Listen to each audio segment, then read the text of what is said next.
right, we should be live.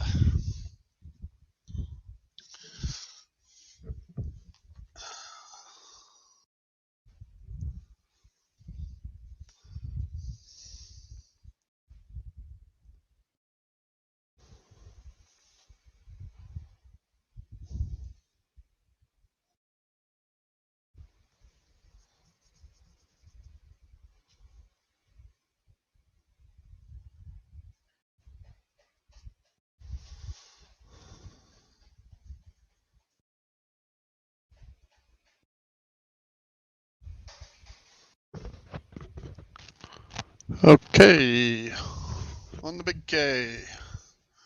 Hello, Ethan.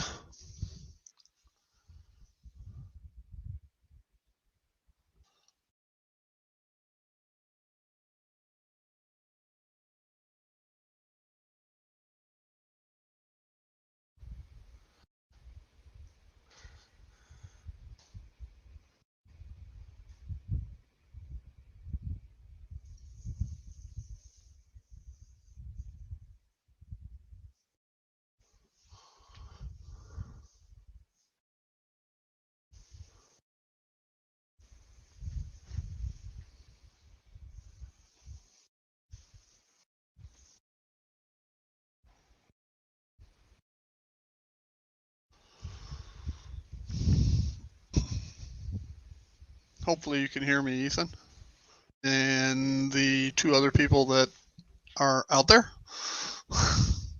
Hello, Grandpa Dodge. Merry Christmas.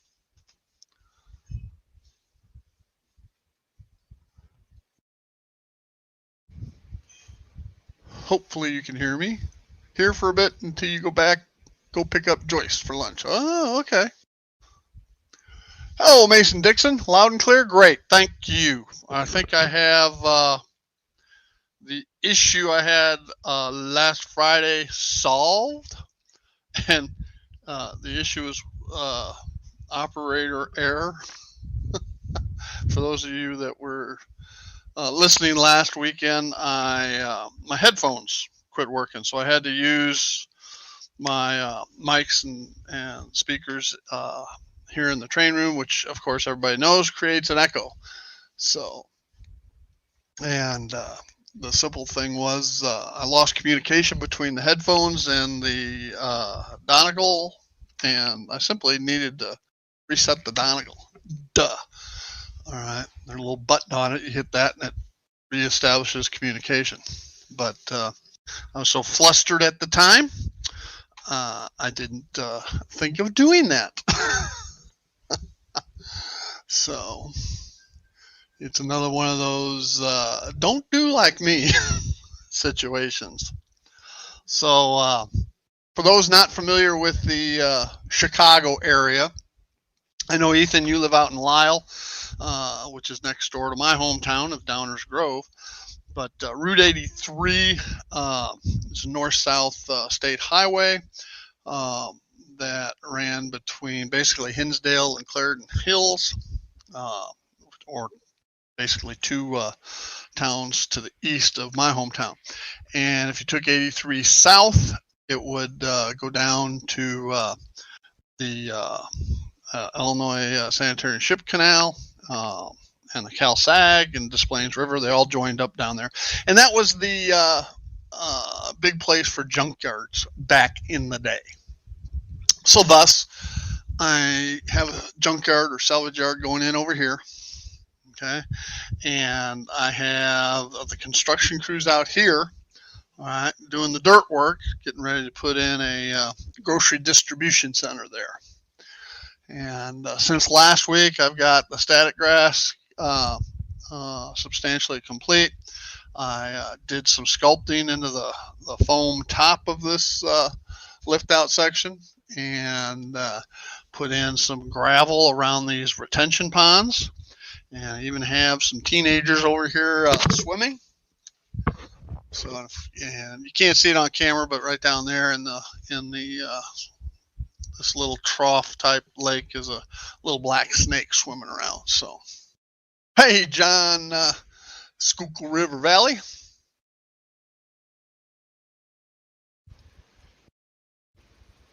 Yeah, runs up between MD runs Baltimore up through York on the Harrisburg, if memory serves. I've been taking that route numerous times back in my professional working days. This is an Illinois state highway. It's not even a U.S. highway. So it's also known as Kingery Highway. So anyway, it also had down at this junction where the canal rivers and stuff were, and Route 83, there was also a honky tonk bar, probably one of the few CW bars in the Chicago proper. Pretty rough area.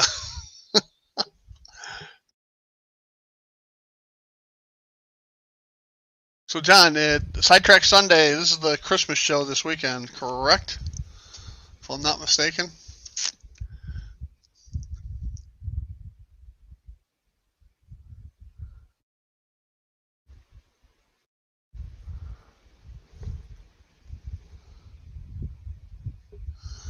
So I got over here, I got my laptop over here, and I've got YouTube on it where I can see and read. And then on my other monitor over here, I got the StreamYards. On Jason's channel. Okay. Well, I think I did pretty good on the quiz. I had 23 out of 25. So if that's not tops, it's going to be near the top. Not that it matters. I had substantially more than the qualifying number of 15, that's for sure. You're welcome, Ethan. I try to read everybody's chat if I'm not too busy working on something.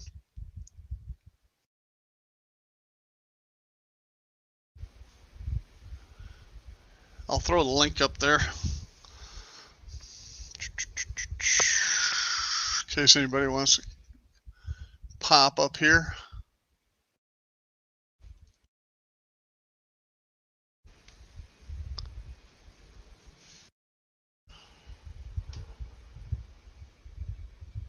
Not the top score? Somebody beat that, huh? Whew.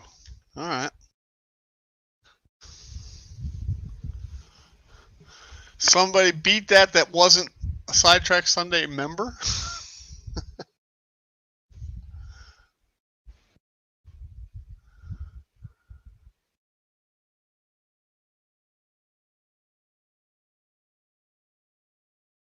Wow. Wow, wow, wow, wow, wow.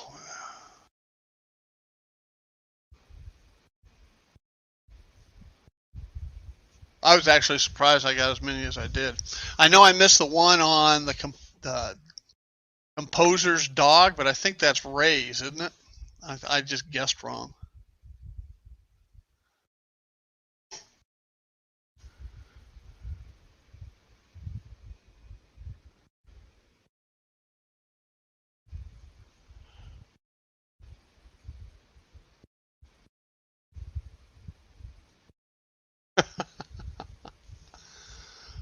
MD, you should have entered.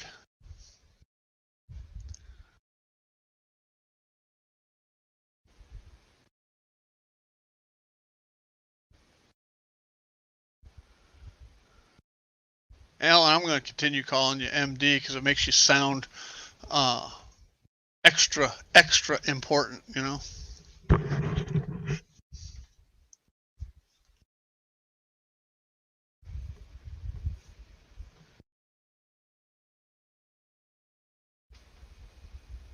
Hello, Gus. Welcome to the stream.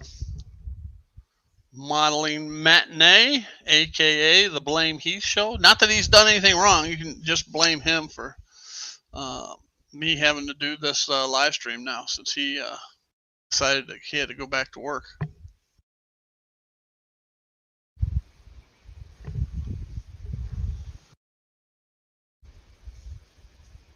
Exactly, MD. A doctorate in railroadology. How's that?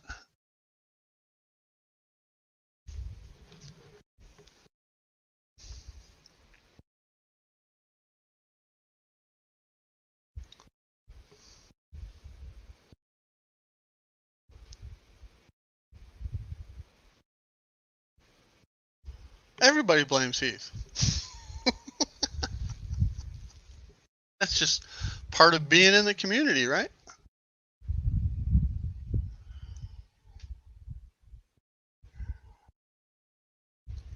I'll tell you what, you got to hand it to the guy, though. Um, he attempts to do stuff. He goes beyond his comfort level. Let's put it that way, and goes out and, for lack of a better term, experiments. So, did Lee sneak in here? I didn't see him come in. Yeah, he came in. Okay.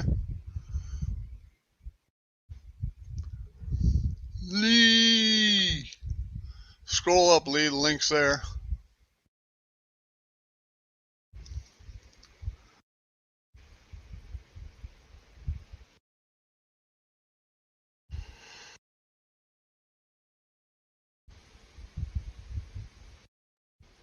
Well, I did my first resin pour for water, and not perfect, but it turned out good enough. This section here and over here, and I hear these horror stories. Hey, JD, and about it seeping through pinhole leaks. So I did it in two different manners. Of course, this here is foam, so my first concern was it gonna melt the foam. So on this pond, all right, here, I used Sculptamold and smoothed it to contour it out and seal it up. And on the trench pond over there, I used IPA, a couple coats of IPA, and then I made sure I had a big, I don't know if you've ever seen these plastic cement mixing tubs.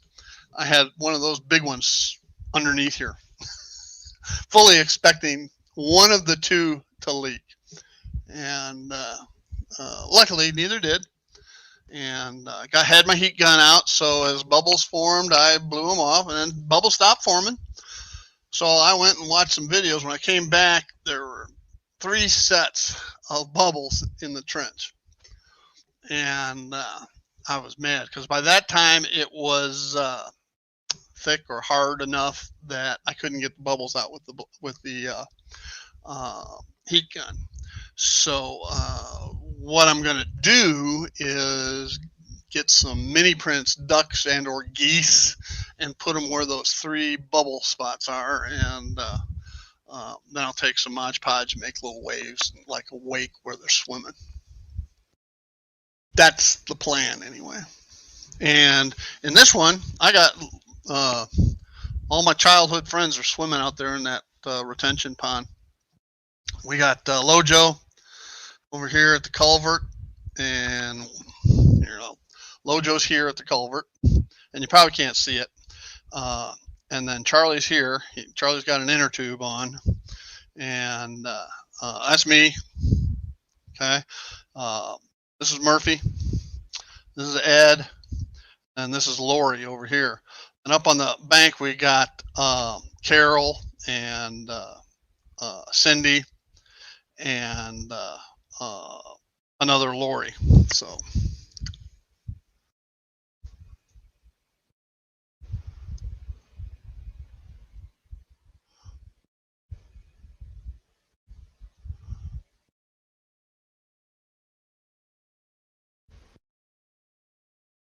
I had a shaker of some, in case you can't tell, you may or may not be able to tell.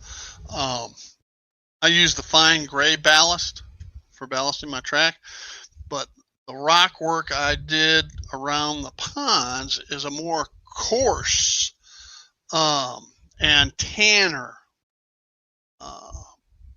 rock type ballast, and I had a shaker of it. Where I got it, when I got it, I have no idea. I used it over at the turntable roundhouse and hated it, and eventually I'll flake it all out of there and replace it with the fine gray. But it works real good here, and I was amazed at how the resin soaked it up in like a capillary action up the embankments.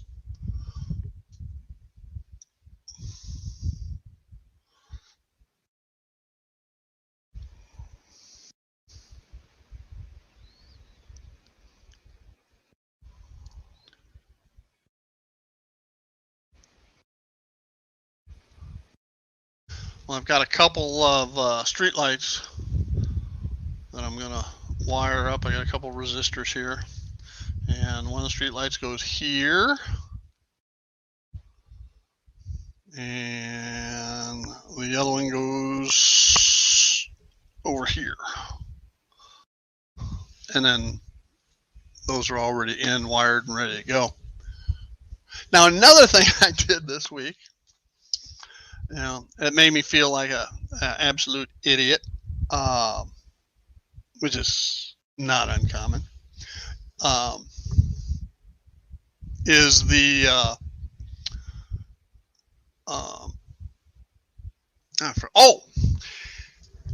over there for the YouTube to catch up to me. Okay, over there on the wall above the level here, all right, is a light switch, and that's for all my LED tubes that brighten up this room so bright. And it works great until I put the lift on, unless the lift out section is in. Then I can't get to it. All right. So, no big deal unless I want to show the lighting system off. So that's why I have the dowel rod, because I could reach across and turn the lights off.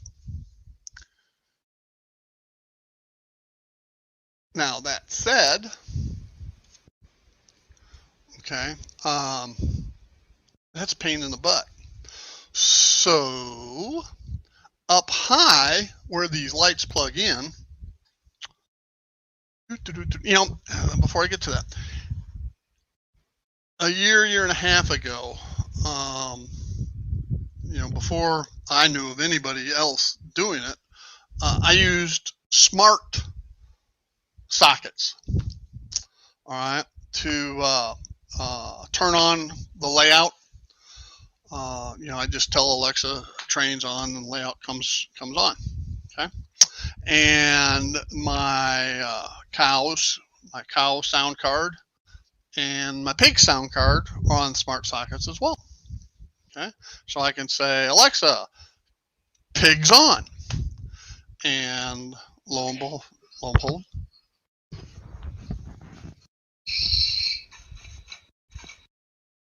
okay, you get the idea. Well, when I bought these, they come in a 4-pack. All right, Alexa, pigs off. Okay. So I had one for the layout, and one for the cows, and one for the pigs. So I had one sitting around doing nothing in a box, and been suffering, with the dowel rod, turning the lights on and off, etc. So what I did, that switch goes to a quadplex box up high. All right, and let's see if I can get it to that. Okay, I don't know if you can see up there or not. Yeah, you can. Above the security camera, there's a quadplex box. Well, one duplex is on the switch, and the other is hot all the time. So I simply put the remaining spark plug and a splitter up on the switch one, and so now, Alexa, lights off. Okay. There we go. All right. So, like I said, I felt kind of dumb since I've had that availability to do from day one, and never did it. So anyway, Alexa, lights on. Okay. All right, bye, Anthony. Oh, Lee, I see you down there.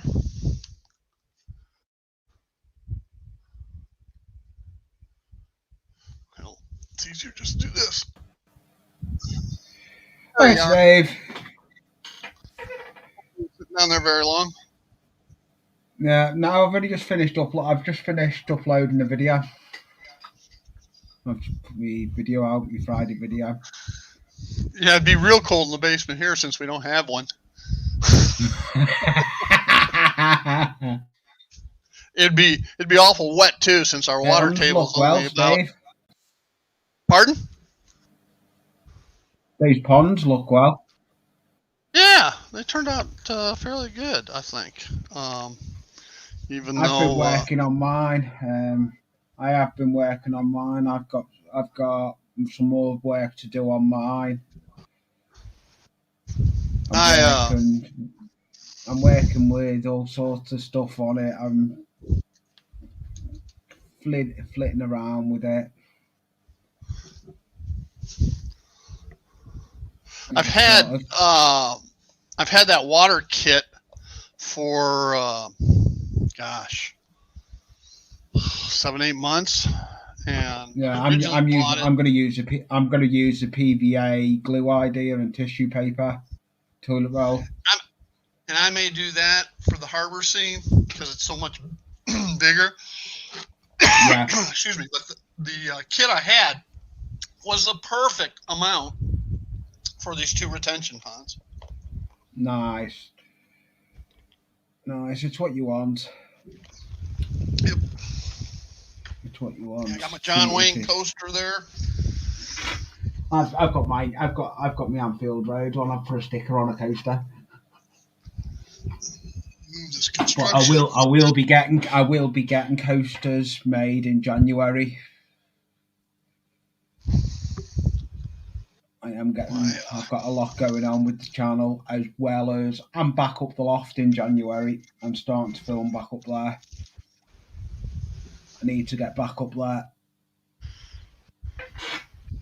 My camera's froze. Yeah, the camera's froze.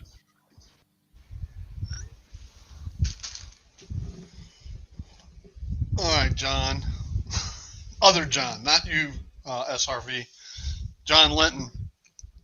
Either his texts are running way behind. He says, "You ready? People are waiting."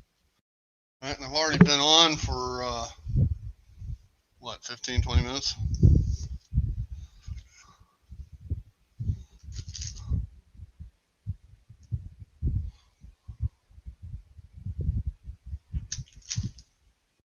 He's coming over Sunday, and we'll run some trains.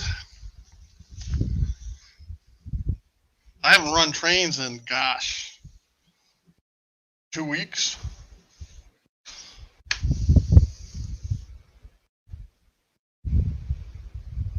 Uh-oh, Lee dropped off.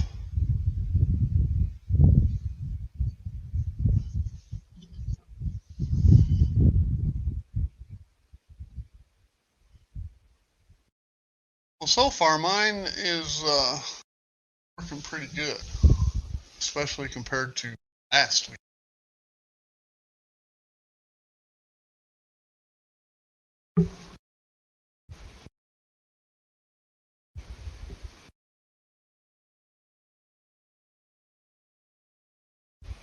I mentioned getting some ducks and or geese for swimming around in that pond to cover up the sets of bubbles. My wife has been on me to get birds to put around in the trees and so forth. So I'm gonna have to get that. Maybe I'll win a Mini Prince gift certificate at Sparky's giveaway.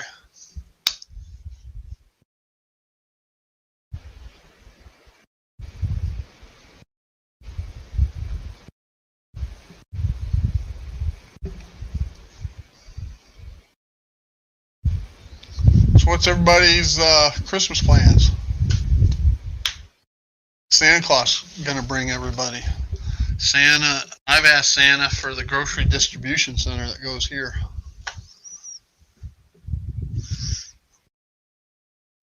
Dewey's doing the dirt work to get ready for it, so Dewey on his dozer.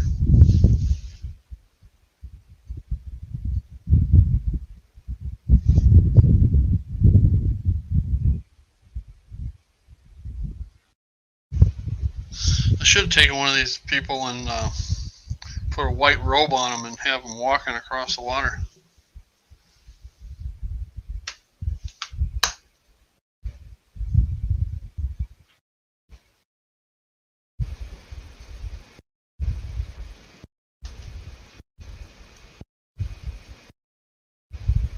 I meant to ask Anthony why he wasn't working today.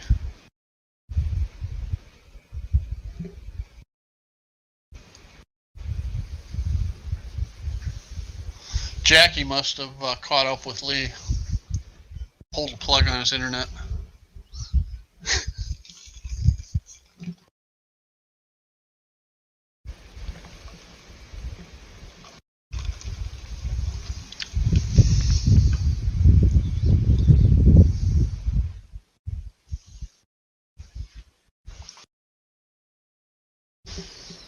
So JD, did you get back from the Pacific Northwest yet? That looked like a fun trip. Is your daughter? Did I understand your daughter was up there?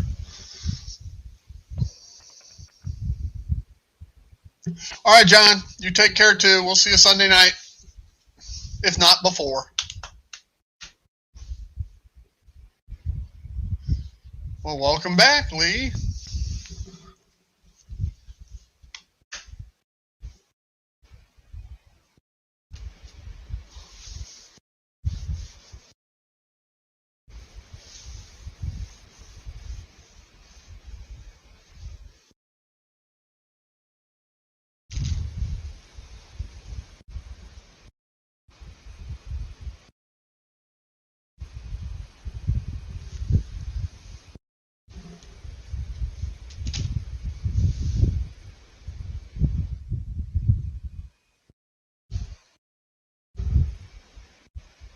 Ah, there's Mr. Linton.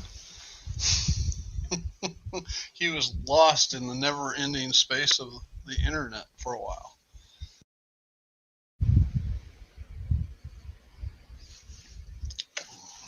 We're going to do some speed matching on the F3 ABA units, huh? On Sunday. That'll be fun. I'll clean my track.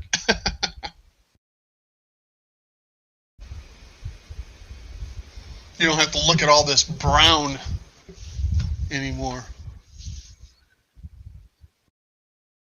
Or as much of it anyway.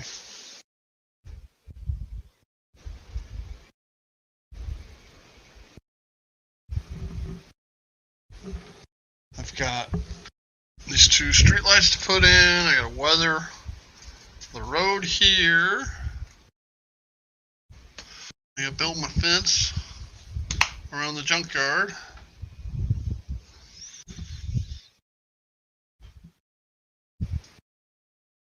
You got to put some clumped foliage scatter intermittently around in the static grass.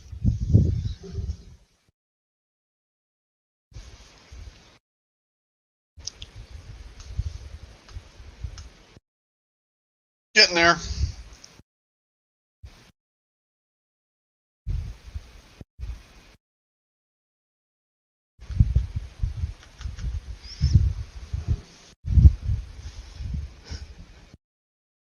You're going to have a hard time switching out the junkyard though, John.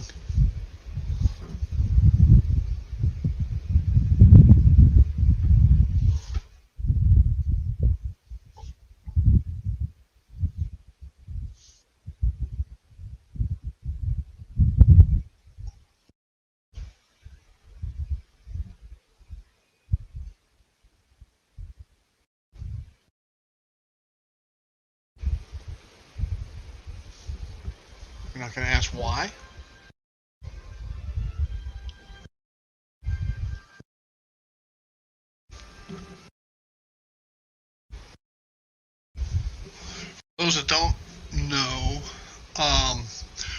wherever I have neodymium batteries, not batteries, I always want to call them batteries, and they're not.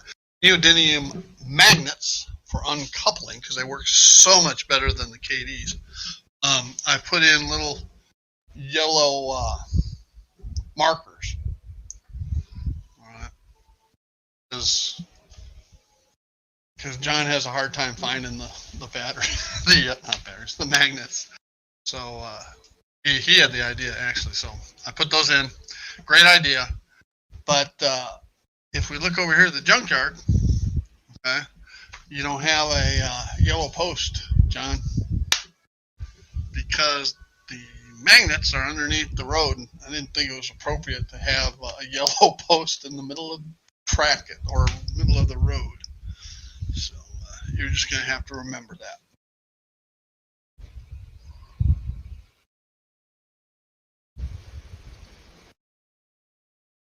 It's like frustrating you. How better to hide it than put it under the road, right?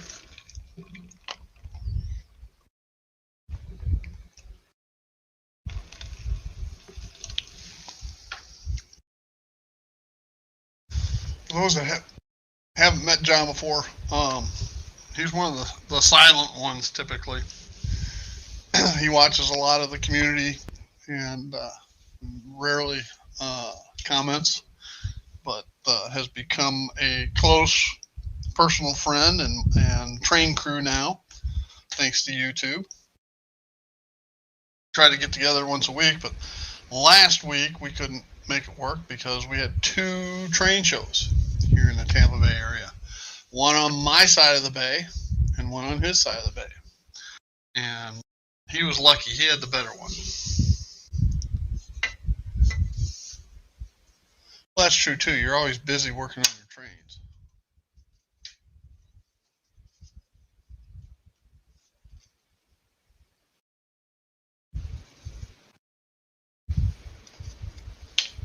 Yeah, okay. That's why. Yeah, and I do the same thing early mornings because I can't get out here in the layout room early mornings when the wife's still asleep. Okay, because the bedroom's right there. So I watch stuff. I get caught up from the night before, since I go to bed so early, on my TV as well.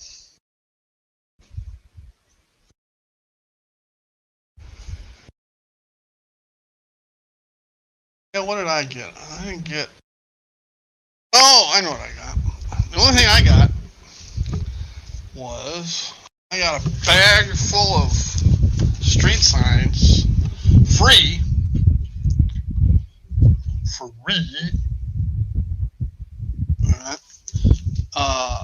because I bought this old IHC switch tower kit.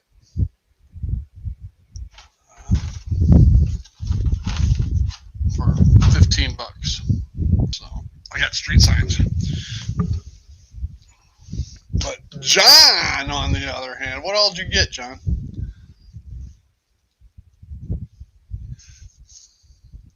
And John models a railroad most people probably have never heard of, but it's very prevalent in western Indiana and eastern Illinois. And that is the Chicago and Eastern Illinois Railroad, the C&EI. I always want to say CE&I, but it's C&EI.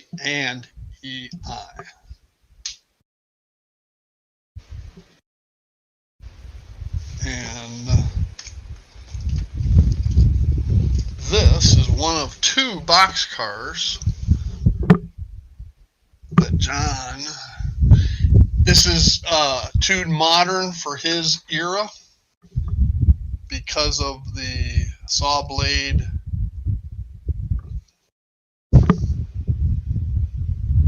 logo.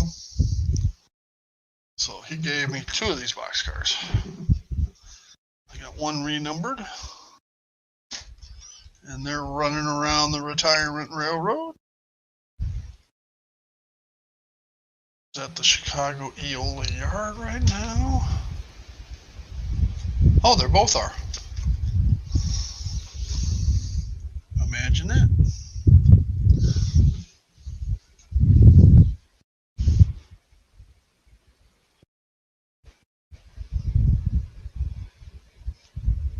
Oh yeah, that substation. I forgot about that.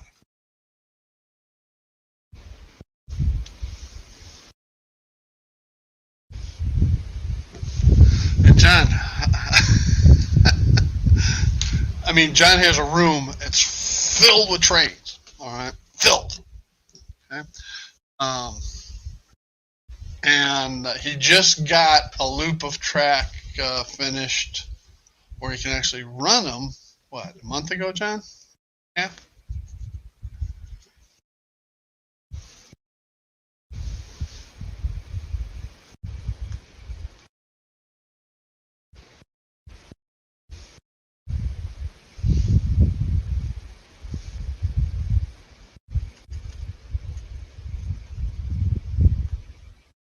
Couple months. Okay.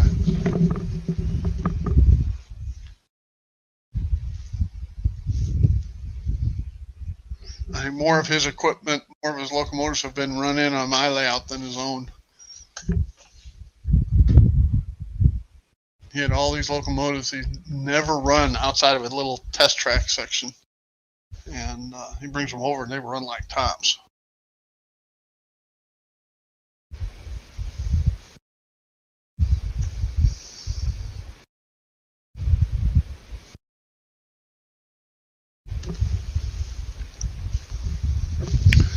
Well, I gotta put Dewey in this dozer way.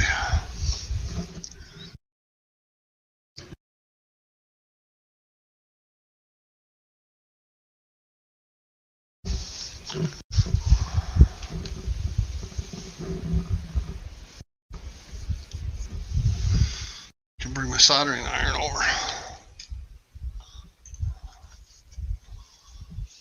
Solder these resistors on.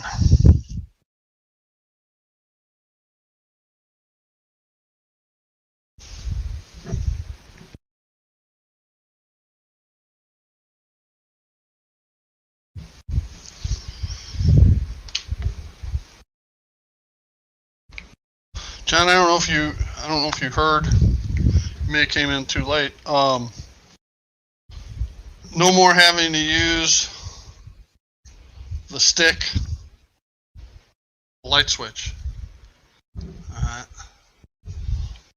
I put it on a smart plug like I should have done a year ago. Especially since I've had a smart switch for that long.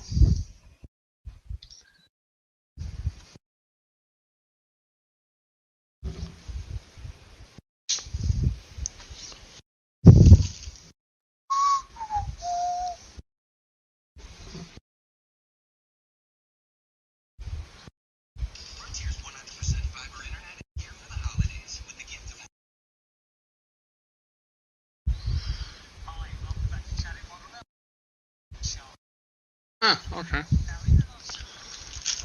Charlie Bishop just uploaded a new video.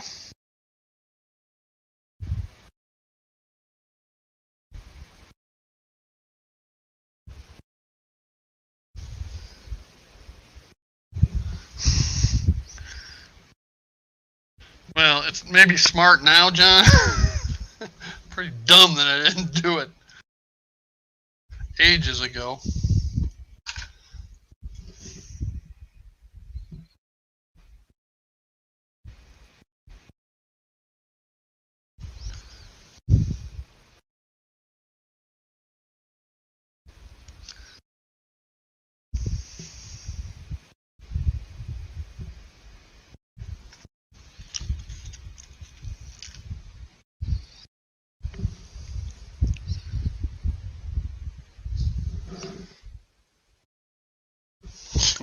Getting old? I already am. Getting older. But wiser, right?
We're down to 4 people.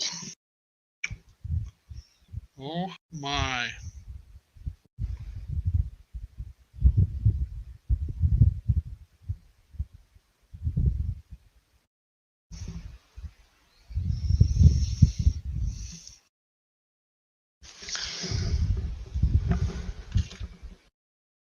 Hey, hi.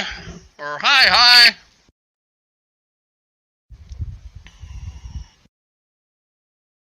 Buddy Town's coming right along, hi.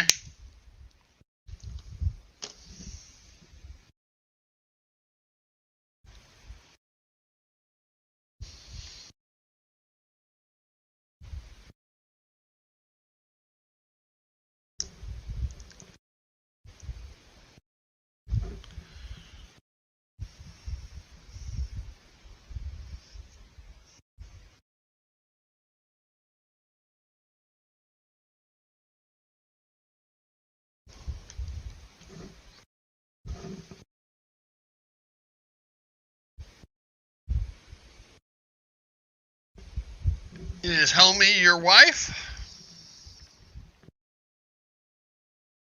I think I've ever heard you mention her before.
Very good. Hi. My wife and I, come this March, will be married.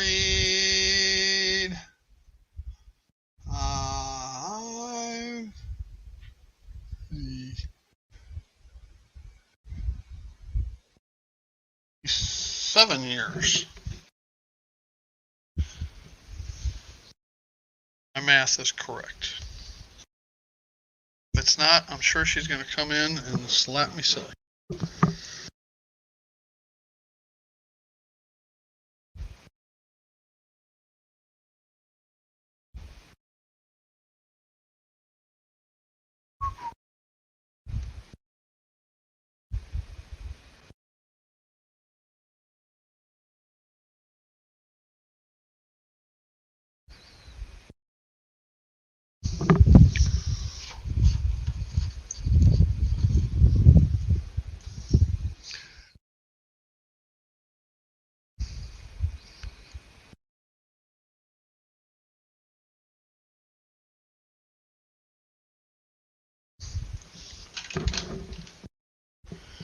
Wow, John, 40 years.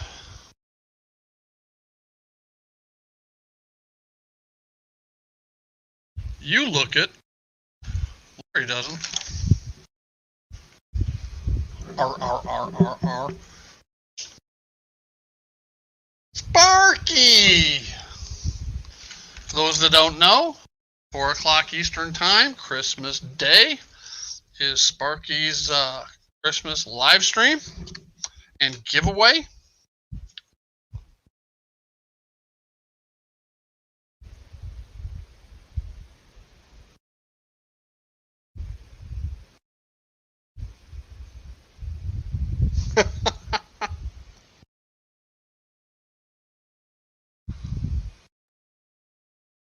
I've got one Broadway Limited Rolling Thunder locomotive. I don't have the system.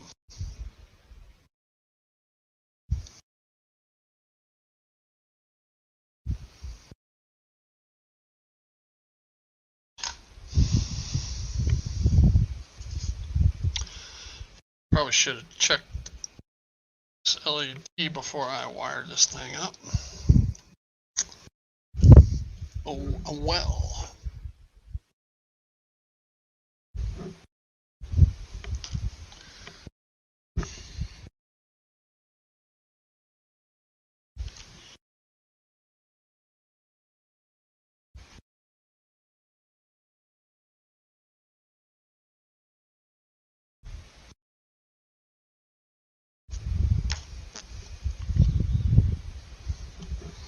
So, Sparky, have you figured out what I'm going to win yet?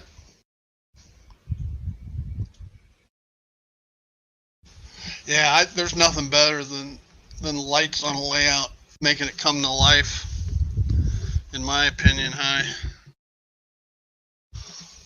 All of my buildings, with the exception of the grain elevator. Grain elevator's not lit. It's got lights around it, but it's a big solid block of wood, so it doesn't have any lights in it.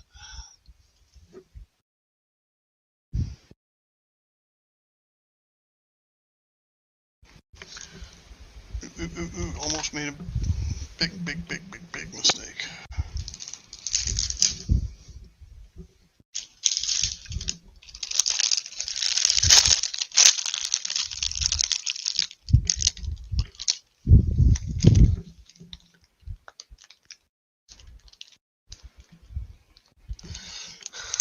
You know, and that, Sparky, that's all I really need.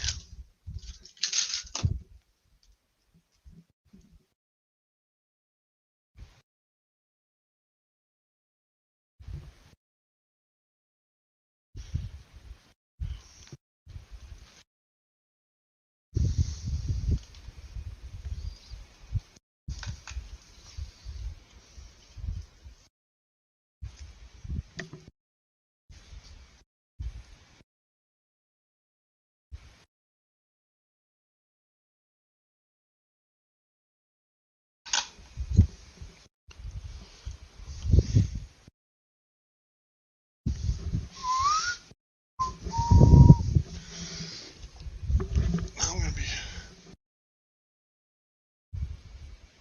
No, I didn't do that. At least not on any of the buildings I have here. I really only have one that's more than one story high, and that's the meatpacking plant. I have more than one light, yes, but not individually switched. Okay. Now, when I get over here in my suburban scene and this industrial scene in Aurora, then yeah, I might do some of that. Good, the light works. I would have been really bummed if after all that it didn't work.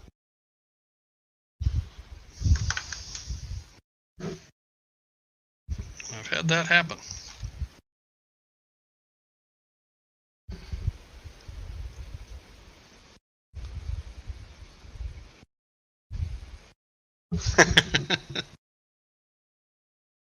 I still like my idea the other day during the scale trains premiere, Sparky.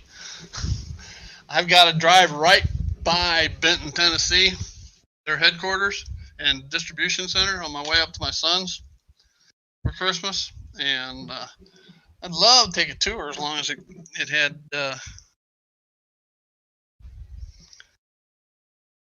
tour souvenirs. Brand new scale trains locomotive.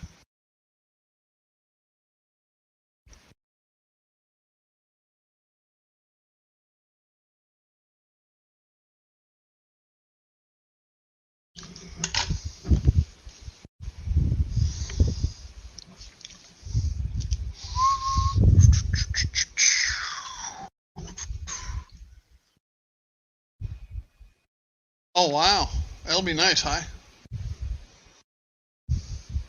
Now, I forgot. I watched your videos, but I forgot. Do you have a circuit board that automatically randomizes those lights going on and off? Like an Arduino? I think you have an Arduino doing that, but I could be wrong.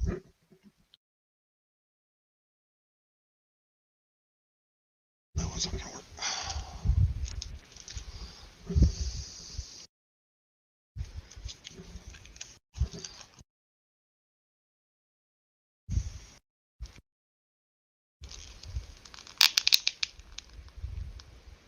Ah, okay.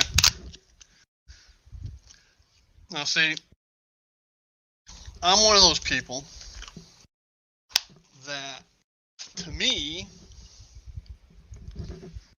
Arduino is a 4-letter word. I just don't. I got enough other things to work on than programming, doing code.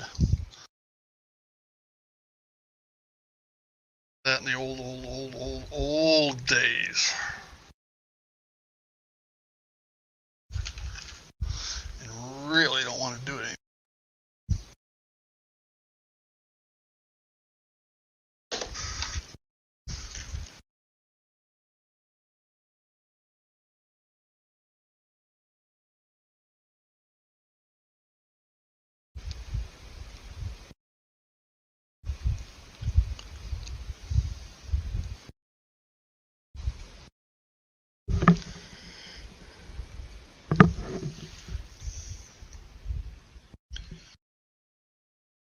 So Sparky, are you home yet from that remote assignment you were on?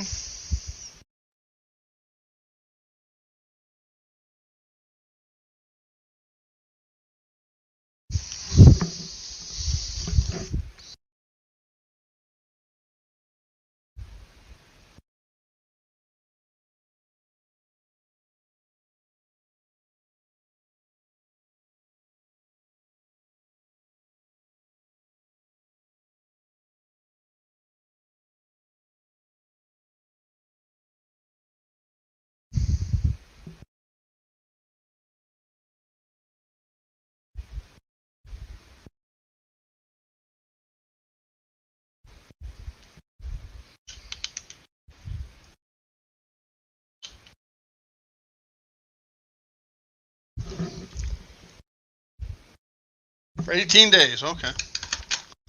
That is good. I'm sure your family happy.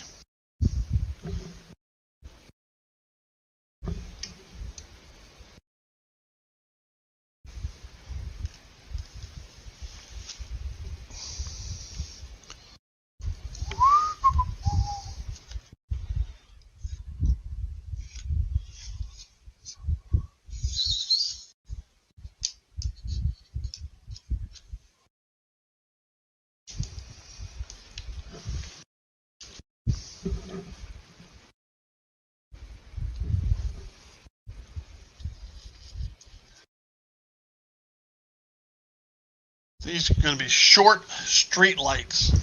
And the reason behind that is because this is a lift out section and it stores behind over there. All right. And so there's only about that much room back there. And I'll have some clear acrylic panels on the front here to protect these lights in the building. The other side has a backdrop that's about 4 or 5 inches above track height. Hey, Robert, what's going on?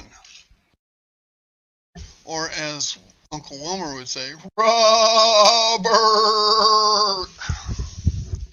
like you do to him.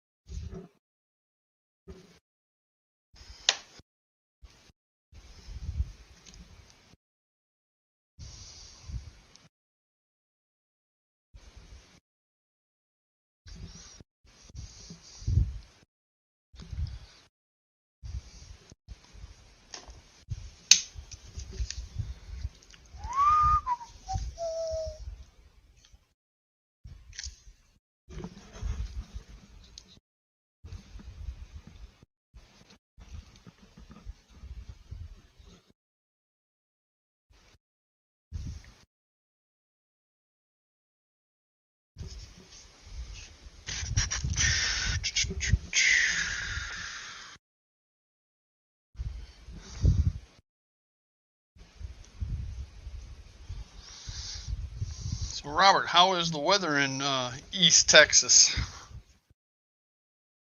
I think that's where you live. I know you said you're originally from Shreveport area.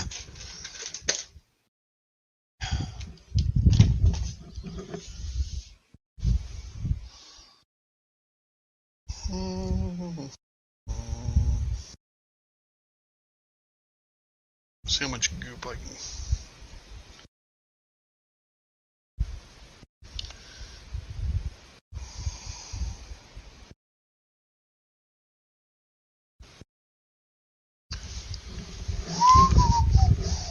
Hot and humid, huh? Well, it is, let's see, 78 degrees and 59% humidity. This is the greatest time of year here in Tampa.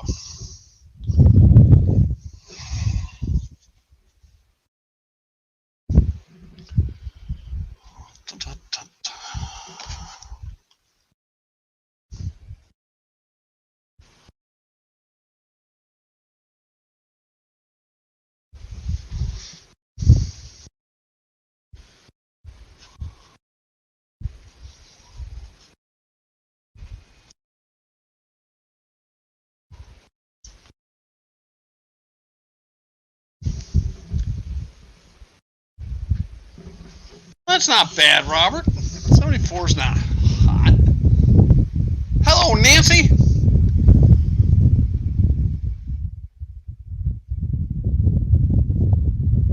Yeah, I've been following his build of your benchwork, Nancy. Looks like he's doing you a real good job. Oh my goodness. That ain't good. I need to drill a hole.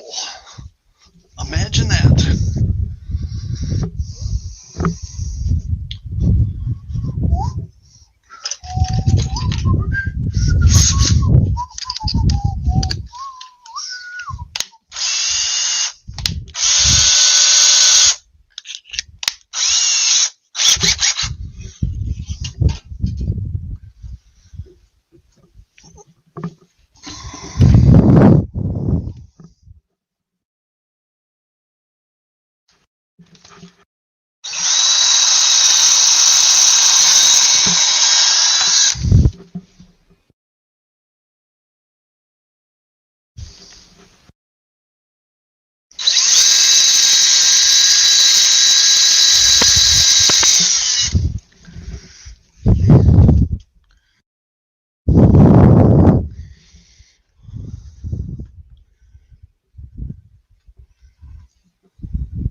Oh, okay. Well, I'll keep talking about you then, Sparky. Since it won't be behind your back if you can hear me, right? I'm taking a dive under my layout, which for an old fart like me is not necessarily an easy thing to do.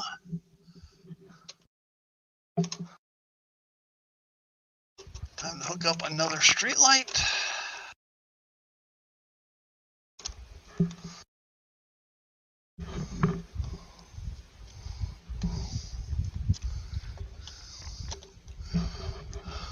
going to need another terminal block under here, I think.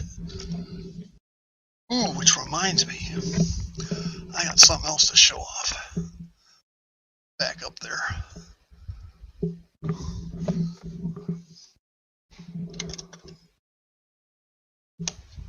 I've never been happy with how this section connects to the layout as far as electrically.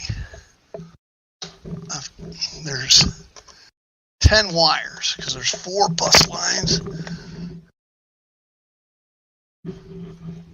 track, and another bus for the accessories, volt, lighting, and then using RCA plugs, which work, but you got to individually plug them all in. Okay, 5 RCA plugs, 2 wires each, 10 wires. So the other day, I was shopping my favorite store, Amazon, and I found this 10-pin connector. All right, which it will be perfect.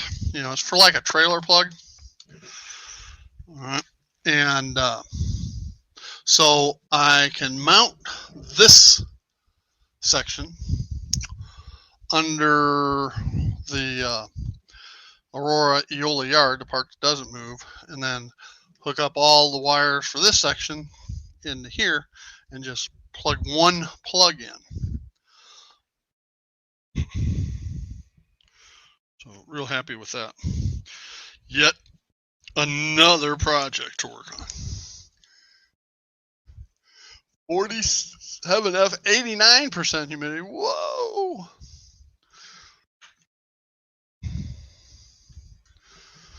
Too cold, too humid. Now what was, I need to turn the lights off. But now that I have the smart plug, and I don't even have to use the magical Alexa. I can, but I don't have to. I can simply go here and do that. Okay. So now, in 30 seconds, my light better come on or I'm going to be upset.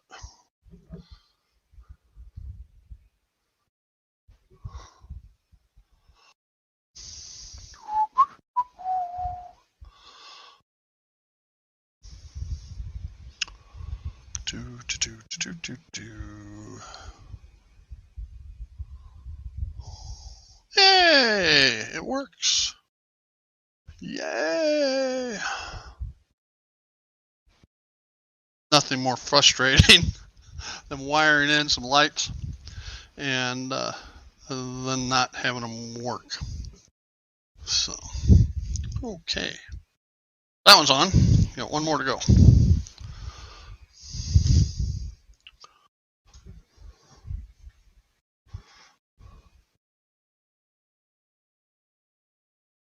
Viola or voila.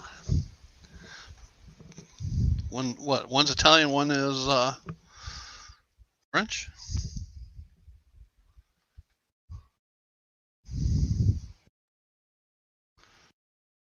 Or, as we used to say in Texas, in Texan it would be shit fire.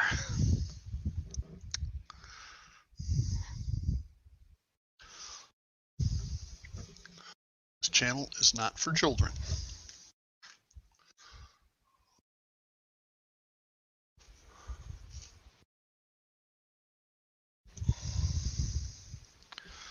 Mr. Linton spent time in Texas.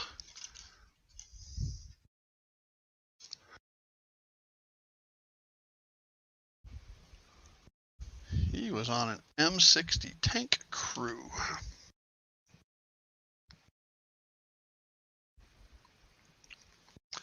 Gotta love Coppers Cove, Texas. Fort Hood.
Pretty accurate, Robert. Pretty accurate. Although it could be worse. All right. About Fort Bliss.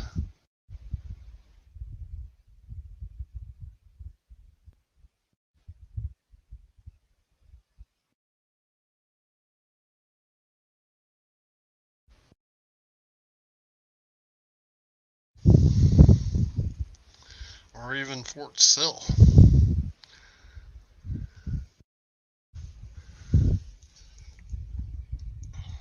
Of course, at Fort Bliss, you can run across to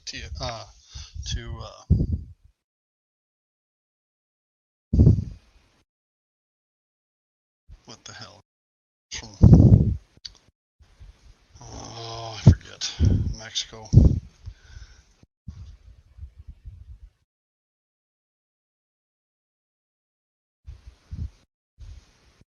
All right.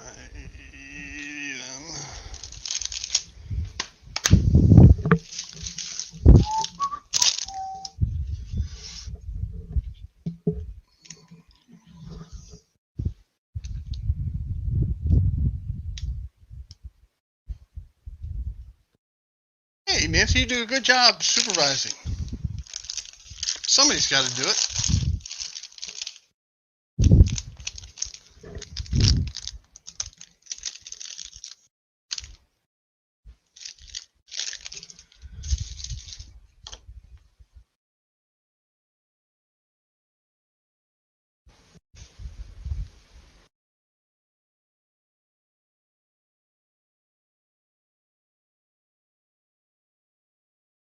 Oh, you were in the Air Force, huh, Robert?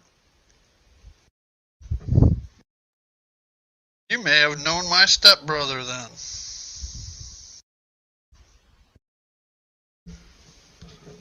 You would have been a little younger than him. He was Chief Master Sergeant of the Air Force, David Campanelli.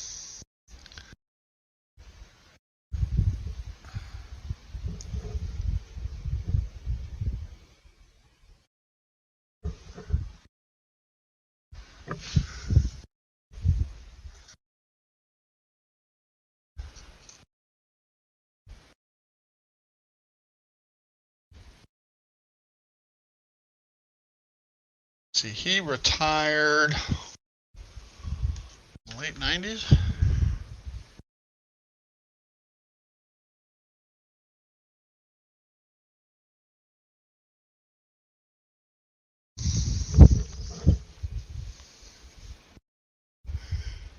He was Chief Master Sergeant of the Air Force during the Clinton administration.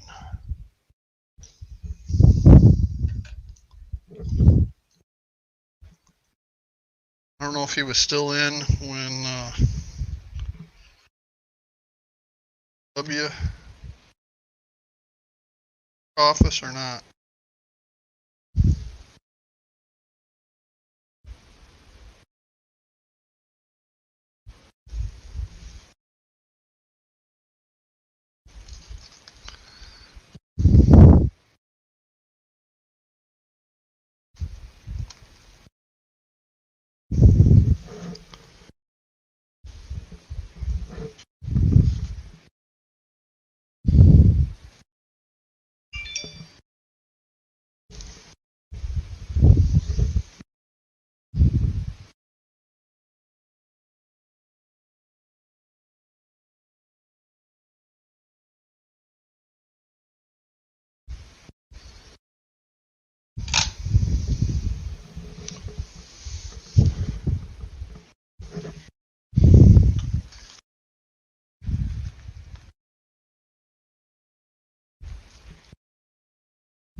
You're a youngster.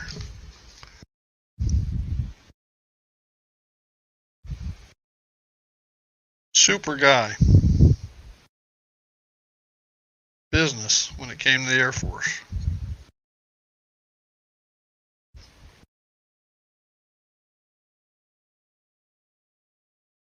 During the first Gulf War, right afterwards, he was out at Castle. He was stationed at Castle Air Force Base. Where is that? Merced or Atwater, California. I had business in San Francisco, so I spent the weekend. I drove over to his house, and we had a great time. He took me out to the flight line. So I mean, that was great. Hey Al, how you doing?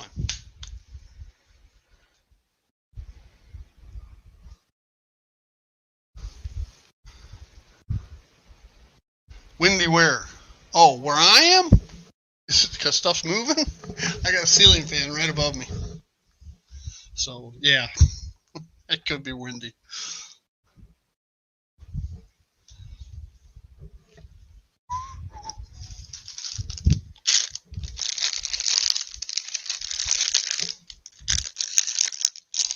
Yeah, John hates it when I run my steam locomotive because the smoke coming out of it doesn't look real because of the ceiling fans blowing it all over the place. Right, John? Oh, you can hear it through the mic. Huh. All right. Well, sorry about that. Hopefully it's not too disrupting. Else told me my sound was okay today. Compared to last week, it's got to be improved.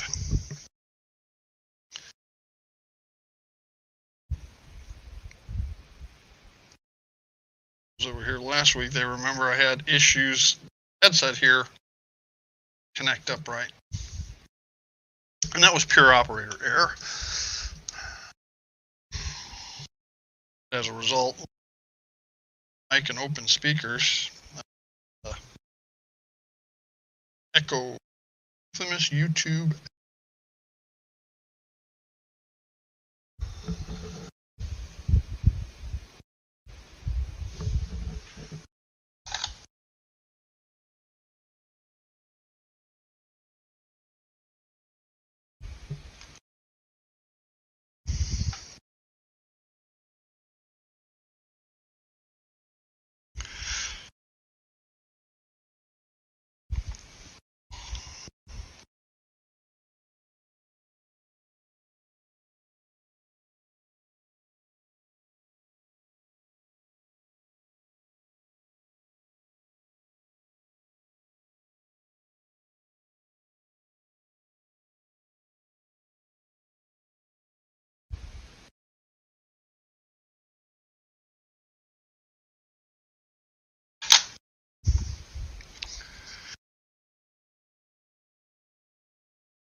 Oh gosh. Hey Roy, yeah it is.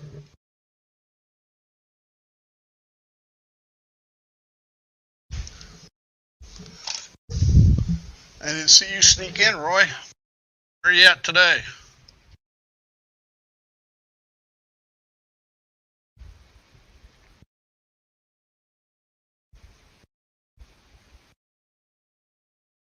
I got this nice DeWalt heat gun. Think I use it?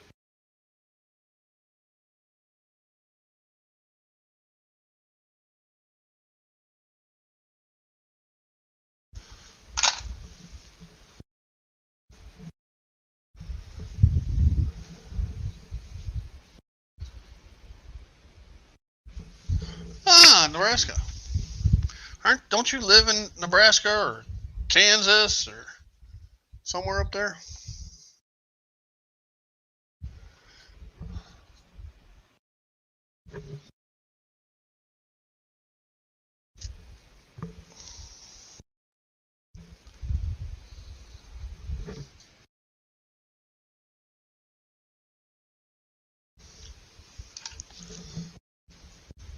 In Kansas, okay. Good. I am, although my hometown is suburban Chicago, I was actually born in Iowa. And through coincidence, I actually graduated from Iowa State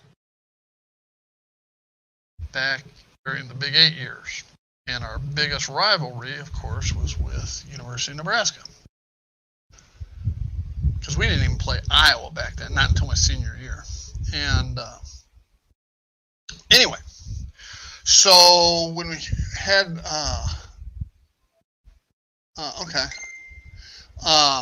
so when we had, somebody's messaging me,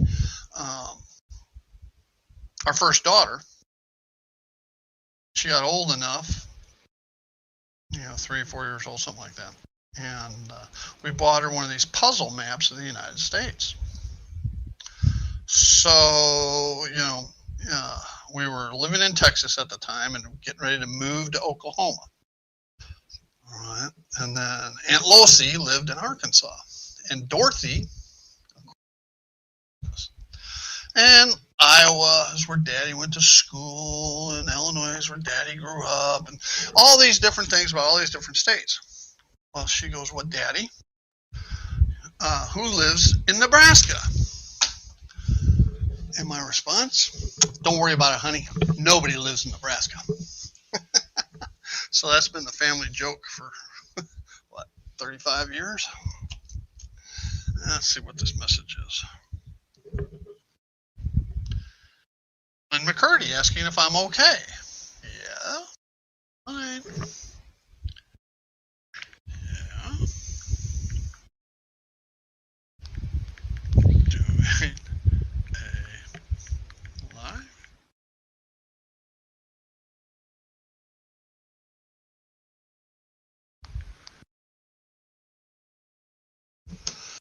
And Lynn McCurdy is asking if I'm okay. Probably because I haven't done any videos, since last Friday when I did the last live stream. And the reason behind that is because I've been working on this. And I've been videoing it, and I will have videos about it, but just been busy. Busy. See what Lynn. He's been waiting for hours. Well,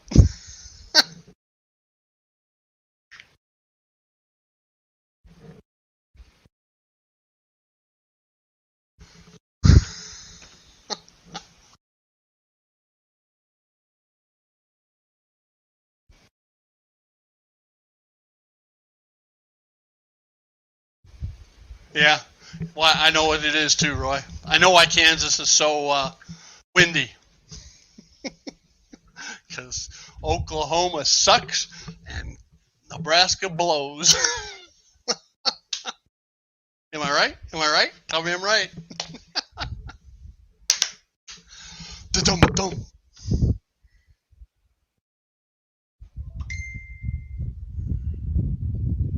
Yeah. Okay.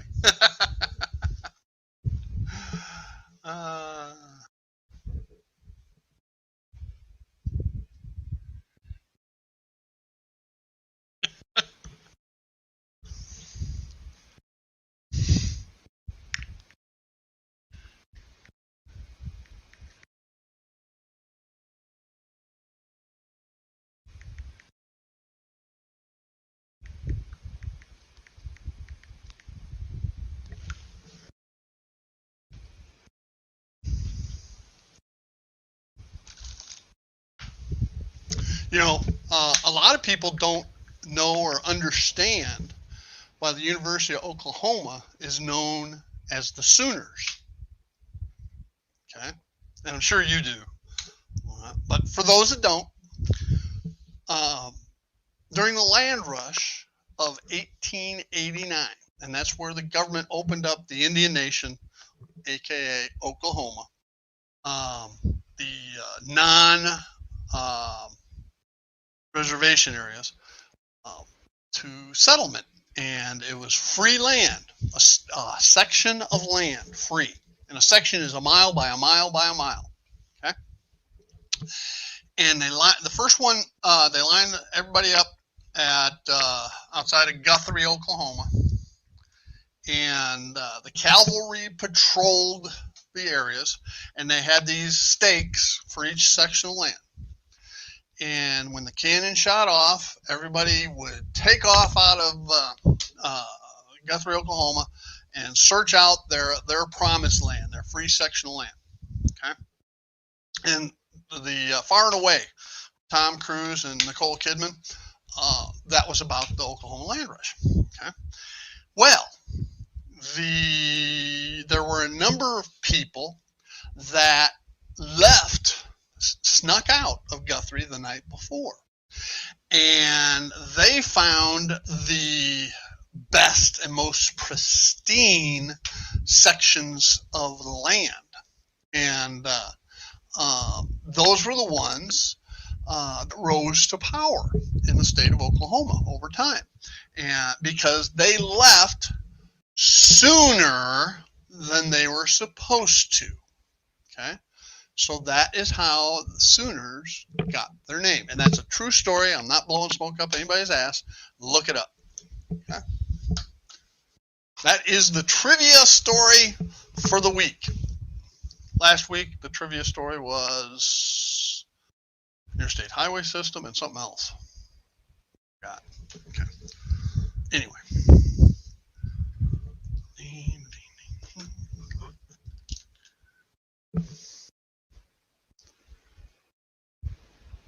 You didn't know that, Roy? Matter of fact, my kids all went to grade school in Oklahoma City, and we lived there for 10 years. And they used to have Sooner days, okay? And the kids would get their bicycles or their little red wagons, et cetera, et cetera, et cetera, and they would put white stakes around the schoolyard at recess and have a reenactment of the land rush. Exactly, Robert. Just like the football team. All right, being an Iowa State Cyclone alumnus, say that. So can University of Texas guys.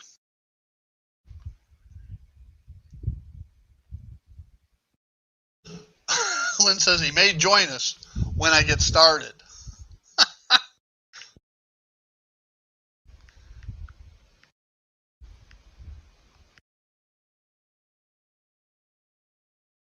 We have been going for an hour and 25.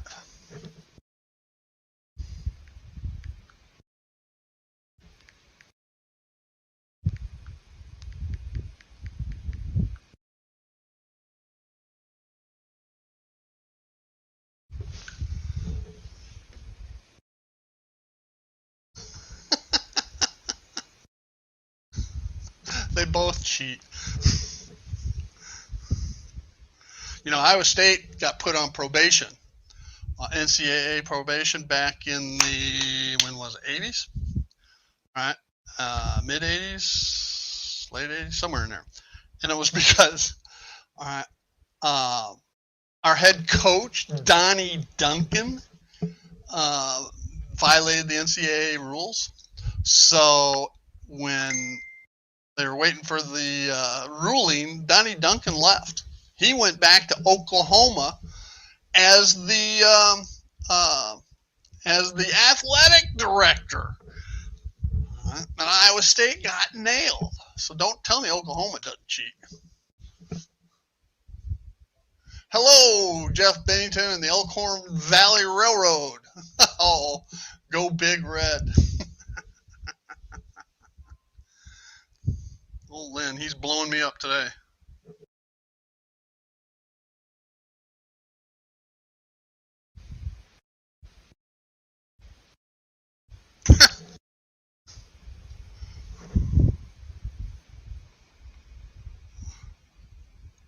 Lynn, I think you're on the wrong one.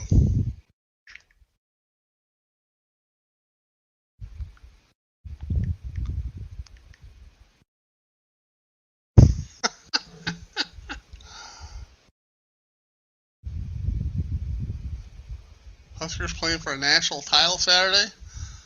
Women's volleyball. I don't know what sport in the fall that goes on. It's not, can't be basketball. It's not wrestling. Gymnastics, maybe? Because Nebraska's always been good at gymnastics.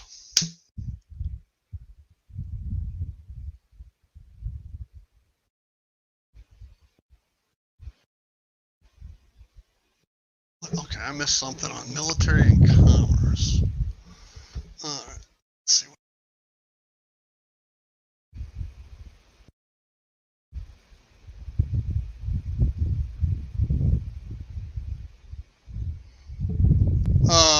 No, what was the name of it? It was built as the Interstate and National Defense Highway System. And Dwight D. Eisenhower, as president, promoted it.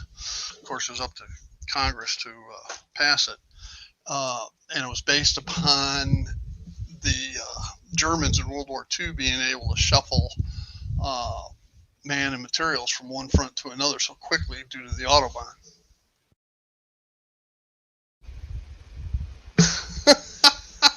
Well, Lynn, everybody else figured it out.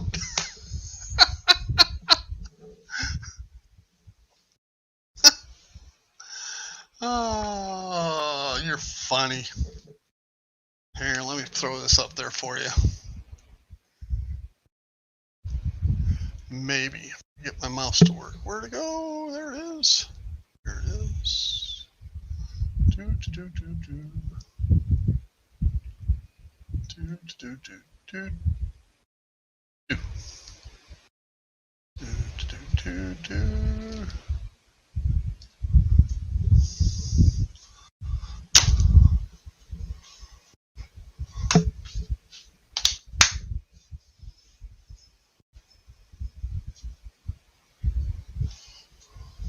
So, Jeff, what national title is Big Red playing for? Oh, it was women's volleyball? Okay. All right. Hey, I love women's volleyball.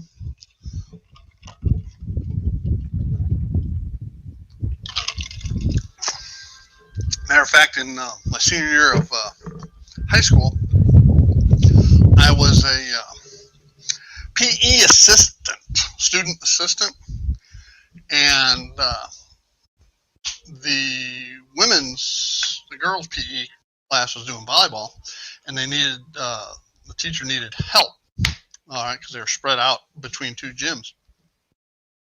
And so my PE teacher said, "Yeah, I'll send Steve over." So I got to go over there and assist and help teach them how to play volleyball. Well, very good.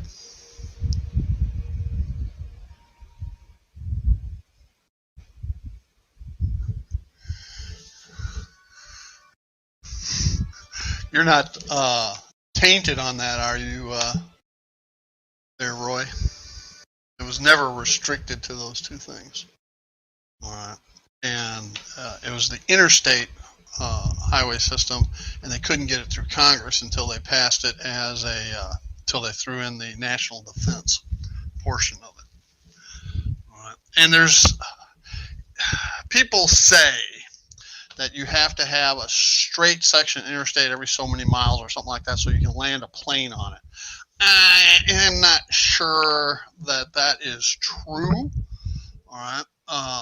Because if that was true, street lights, signage, etc., would all be set back a whole lot further than what it is, even for fighters. But hey, who knows? I was a transportation logistics major, and there was nothing concrete about that in any of our texts. Not even a reference to that. So, nor in my civil engineering classes. Yeah, real small planes.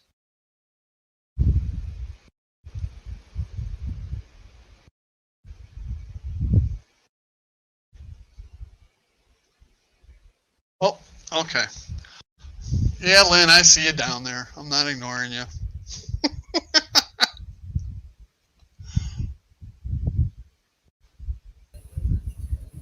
There you are, Lynn. Really, for well over 2 hours, going on 3 hours. I've I was only been looking on at for an the hour and screen 30.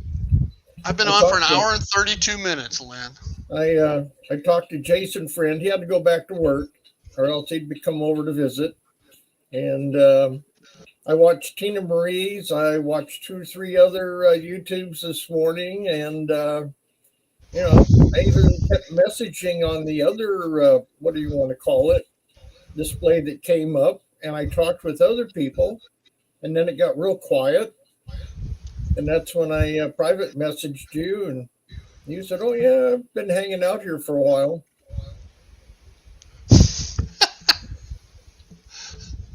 I think you were watching last week's. No, it said today, the 17th, and it said you were going to start at 7 something. And everybody was commenting about must be Florida time because it came around 8 something, 8:30. And time here, I mean, I know the difference in the time, but right now it shows 10:04.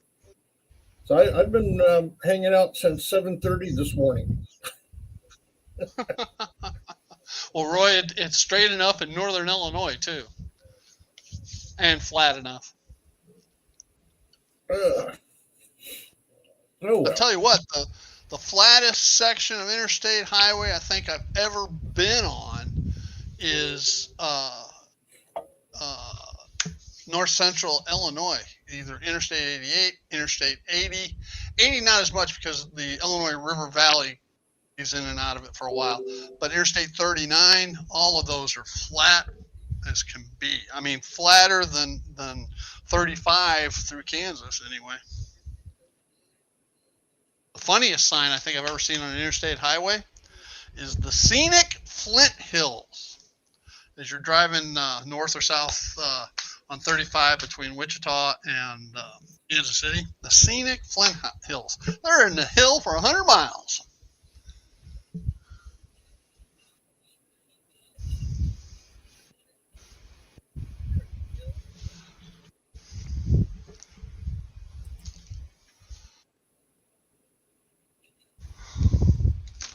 Now I think, yeah, MD. I think YouTube just wanted to get even with Lynn for something. It wasn't me. Probably. No, it pops up on the screen, little thing down at the bottom that tells who's on and YouTube's and stuff like that. And I clicked on it and said you would be on at 7:34 or something like that. I assumed that would be my time. And there was your logo. And people were talking and asking. We're not 4 hours different. We're not 4 hours different, though, are we, Lynn? No, we're only 3 hours. 3 hours, yeah. Because I scheduled it at 10:30 my time. I scheduled it for 11:30 my time. I don't know. So, makes for an interesting morning, anyways. I didn't know I-70 went through the Flint Hills.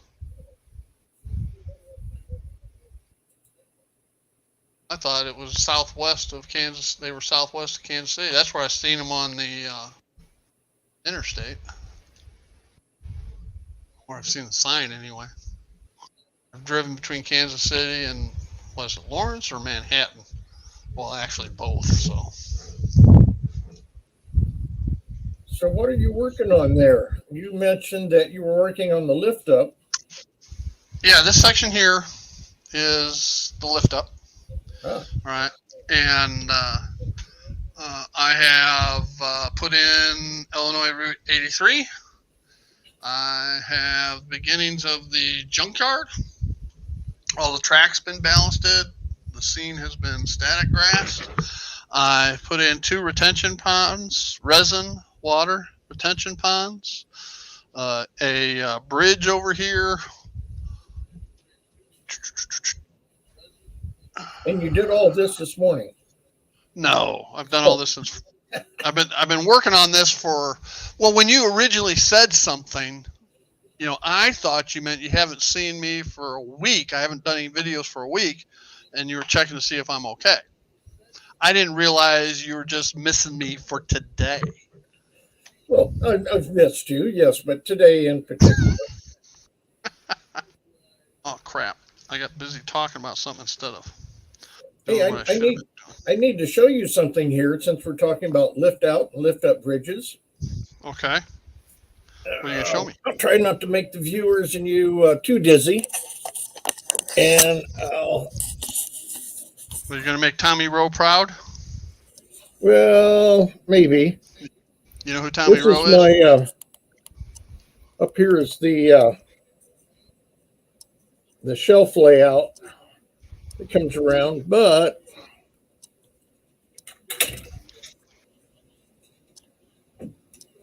this is my lift out. Oop, I got a cable tangled up here. So it goes from around here, not too much scenery up here, just stick up old buildings and stuff. This is where I set tracks so that you can line them up. Just makes it easier. Then this goes all the way around the room. Sorry, a little dark in here. I got the lights pointed the wrong direction. It comes all the way around. But what's interesting is Jason Friend built this. Oh, okay. One of his creations. Yeah, I knew he was going back to work. He was going back to work the week after the last time he was here. Yeah. I just haven't heard from him, so but that's okay.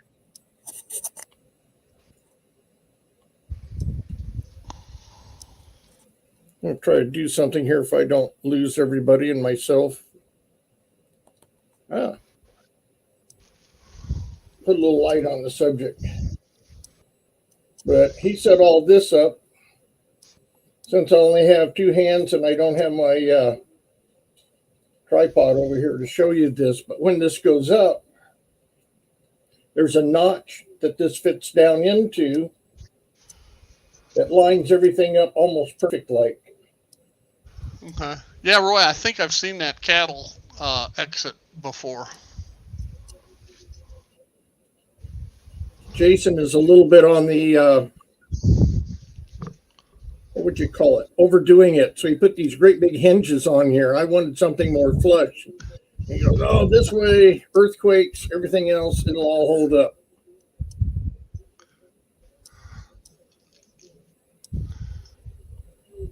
Anyways, just thought I'd share that with you. Yeah, I've been through Emporia. Actually, one of the cheapest places I ever bought gas was in El Dorado, Kansas, because there's a big refinery right there. And it was, God, in the late 70s, it was like 39 cents a gallon. Remember when gas was that cheap? Well, I did too, but not in the late 70s when the gas, Oh,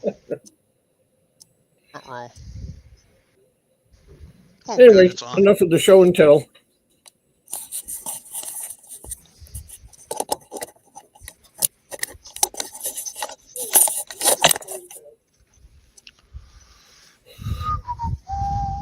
In the mid 70s, when they had the gas shortage and you had to line up for gas, Yeah, in 75, 76. I was Somewhere getting around gasoline for free. I was very popular. How are you getting gas for free?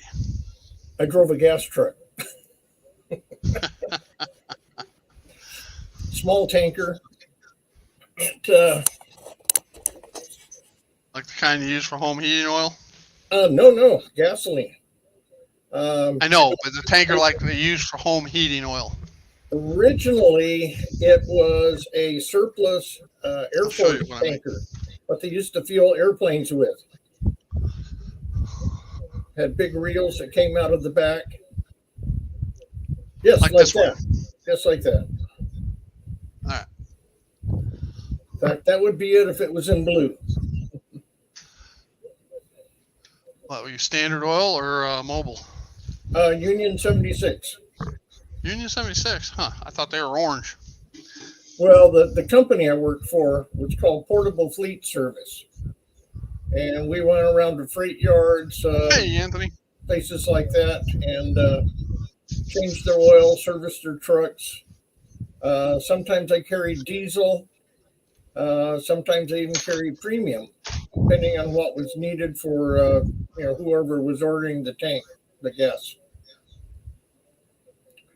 The only downside of it, other than it was dangerous, but I was young and stupid, is that I started work at midnight and got done between 7 and 8 in the morning.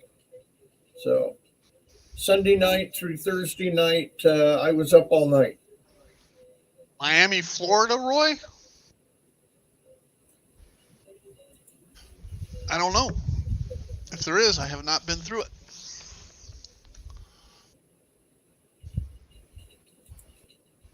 I would kind of doubt it, just because of soil conditions. South Florida is nothing but sand base. Normally, tunnels, when you look at tunnels like serving Manhattan and New York City as an example, or under the Chesapeake, they all go through rock. There's a Miami, Oklahoma, too. I'm not saying there isn't, Roy. I've just never heard or seen of one there. But again, could be.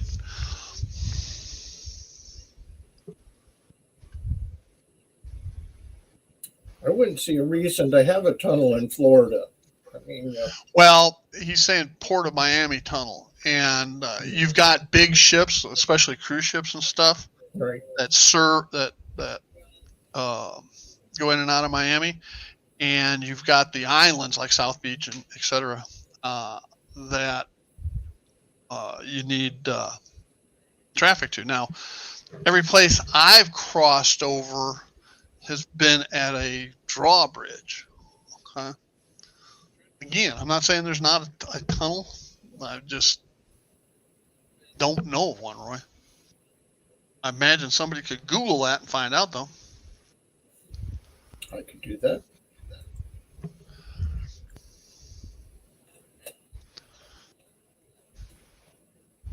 Of course, I didn't know that there was a tunnel in western Arkansas either on the interstate. The interstate goes between Fort Smith and Bentonville. There is a tunnel. Is there? Okay. It's called the New River Tunnel, officially known as the Henry E. Kinley Tunnel. It's a highway tunnel that carries U.S. Route 1 underneath the New River and I'm not sure how to pronounce this, OLAS Boulevard in downtown Fort Lauderdale. The tunnel replaced the Federal Aid Highway Bridge, a drawbridge opened in 1926 and closed in 1958. So there you go. Huh. But that's not in Miami. Not Miami. Fort Lauderdale, Roy. Now, Roy, if you would have asked me, is there a tunnel in Fort Lauderdale? Who knows? I may have had a different answer. And it makes just as much sense, if not more so, because the Port of Miami is more part of Fort Lauderdale than it is Miami. I mean, you fly in and out of Fort Lauderdale Airport, and the port literally is at the end of the runway.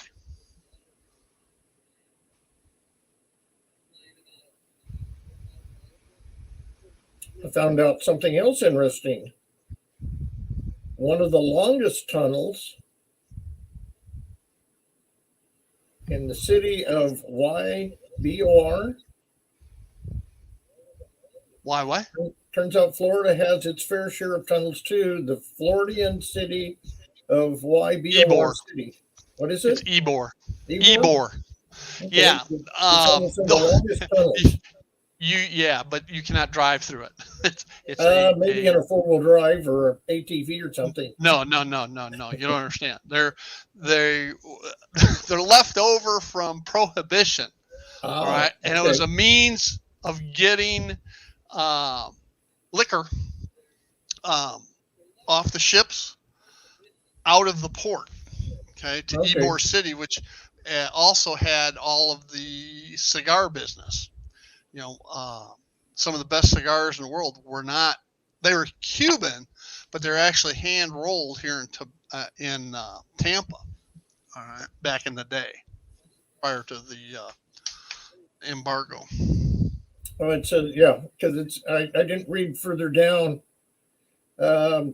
Besides liquor and so forth, with cigars, Cuban cigars. If you want to, there's a Ben Affleck movie, Live by Night.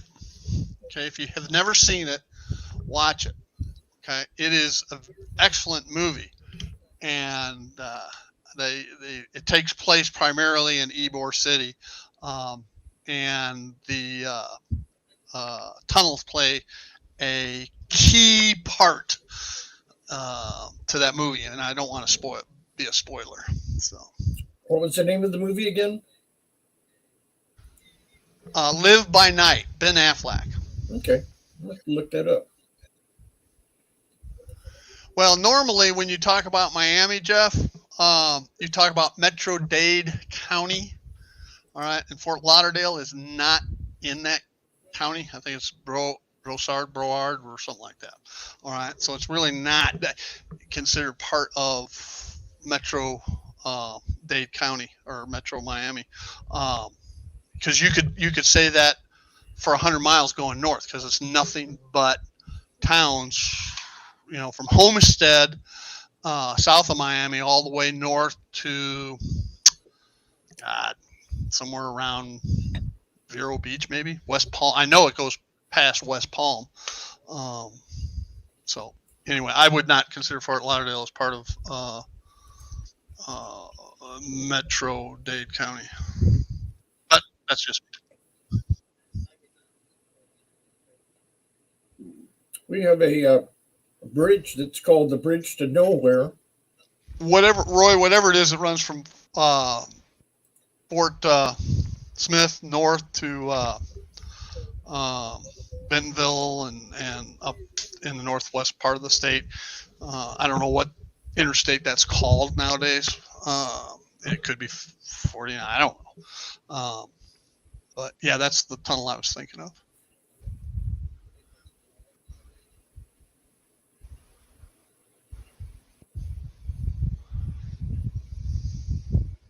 Yeah, it's like if you go Chicago, Metro Chicago is considered a 5-county area. All right.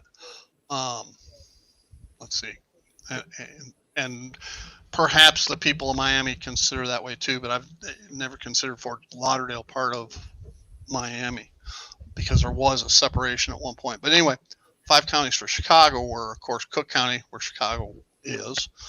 You had Will County, DuPage County, I think Kendall County.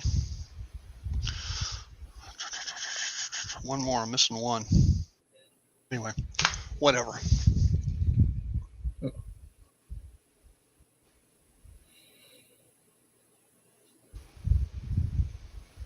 I bet it does out in the western part of Wyoming. Matter of fact, I think I've been through a tunnel before the interstate system back in the early 60s,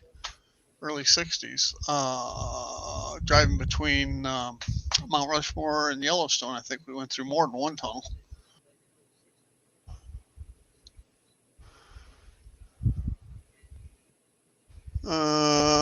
Yeah, I believe Arizona has tunnels.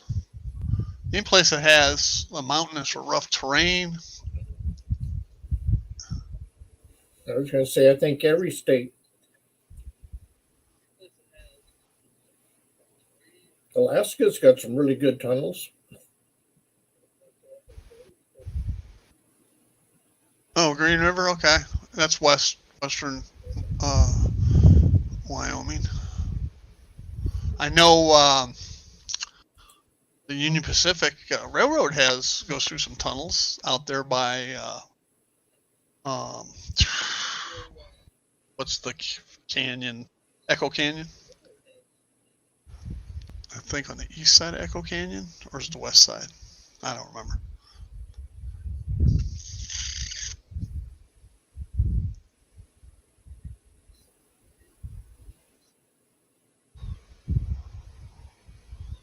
Some people may say Chicago has tunnels. Well, actually, Chicago did have tunnels. And they still kind of do. Lower Wacker Drive is an example.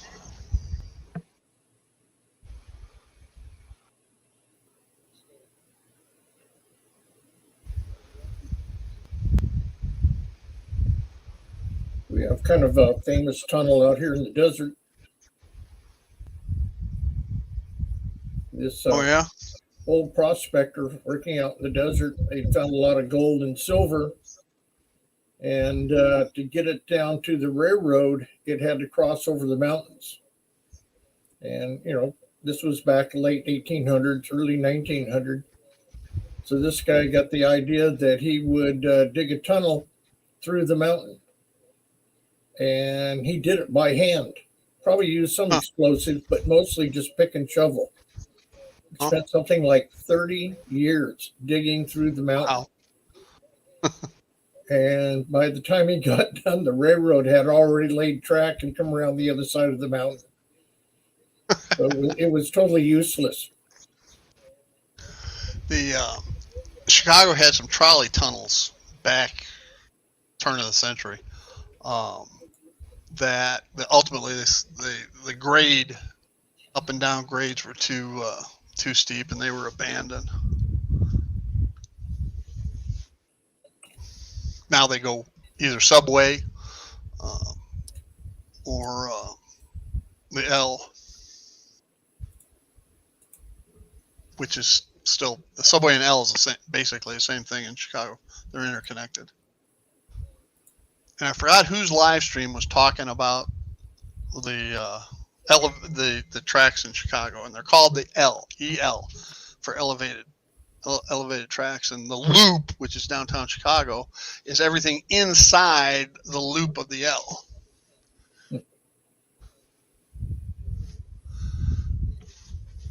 Somebody else just dinged me.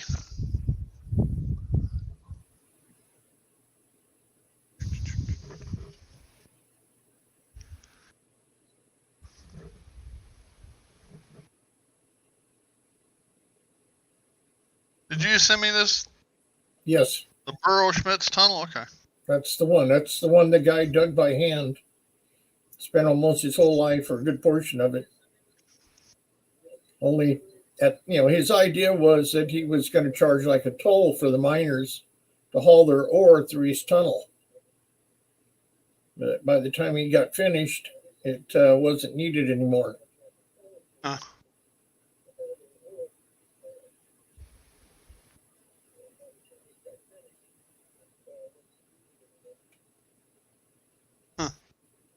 Cool. It says he visited the first Burrow-Schmitz tunnel.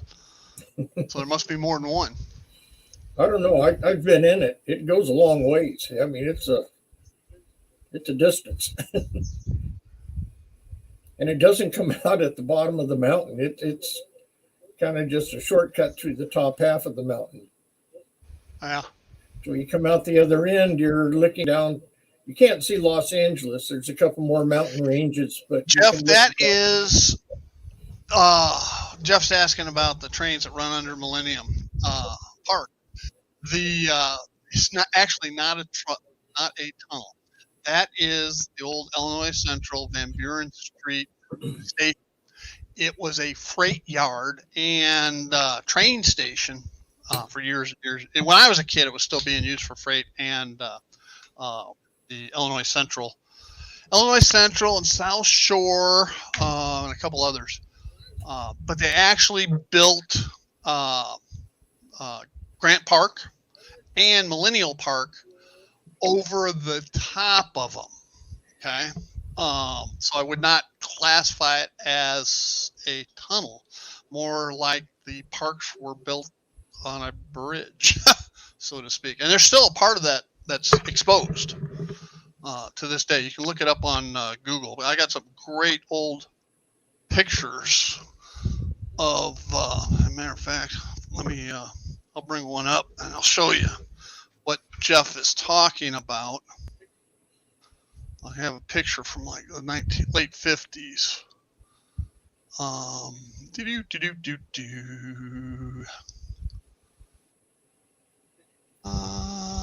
bum, bum, bum. Let me, There's some tunnels in Heath's neighborhood, isn't there? Subway. Yeah, there's all kinds that go under, that connect New Jersey and Manhattan and Long Island and Brooklyn, Queens. Media files. It should be under trains. Hang on. I think I'm going to lose my headphones.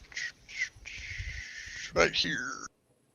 This is the 1930s.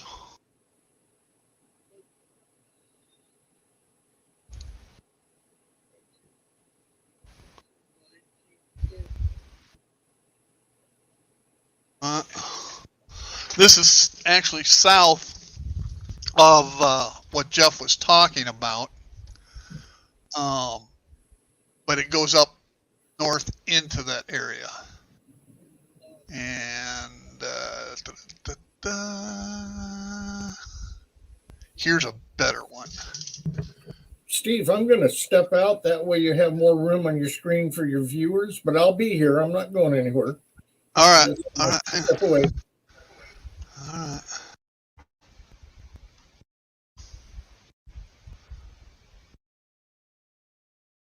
Oh, that's Dearborn Street Station. I don't want that. I want Van Buren. Where's Van Buren? Do here.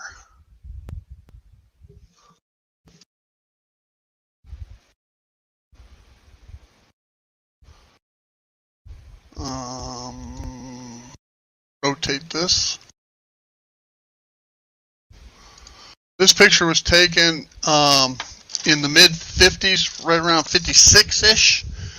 All right, when they were building the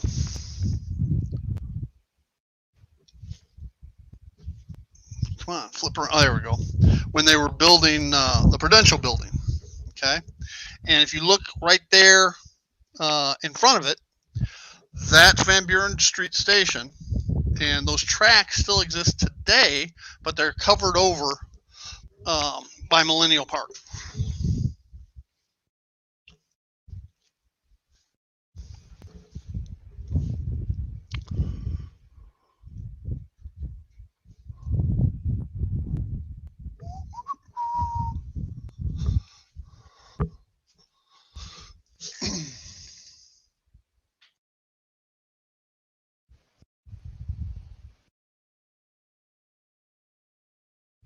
Sorry, Derek.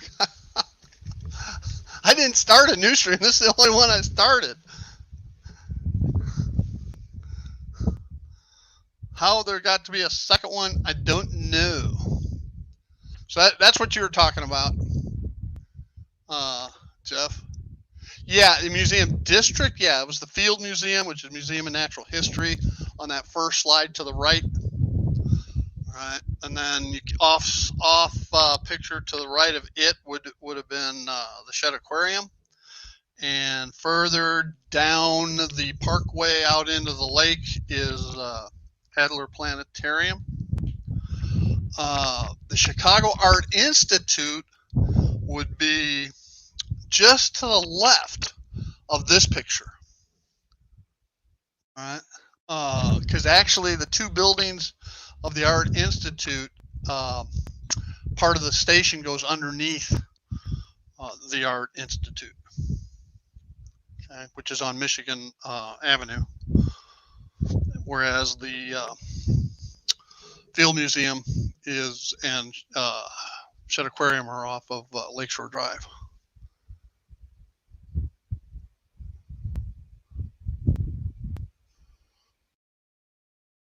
Oh, okay, Anthony.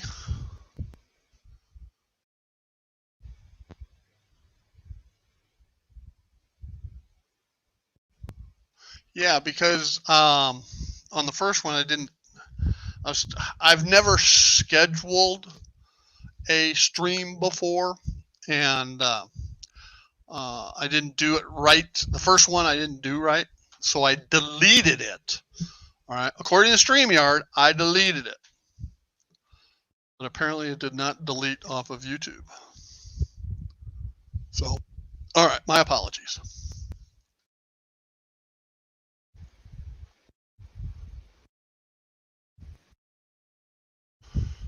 All right. Now, when I was a child in the early 60s, all right, the Prudential building there was 50 some stories tall, and you know, Prudential, their logo is the Rock of Gibraltar. So they had an observation deck and a restaurant up there back in the 60s, and you'd go up to the top of the rock. Okay, and that was the coolest thing to do in the early 60s. And then, of course, you know, skyscrapers started surpassing it left and right, and the Sears Tower opened in 74-ish. Yeah, Roy, you're right. I deleted it off of StreamYard. I didn't know. You know, I looked at my channel, and it wasn't on my channel. So I don't know how I would have deleted it, but oh well.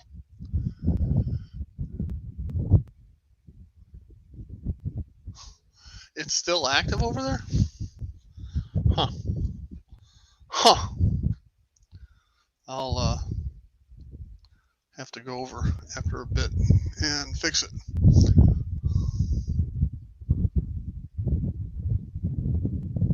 Yeah, I didn't know. Blame Heath. He didn't teach me that. It's Heath's fault.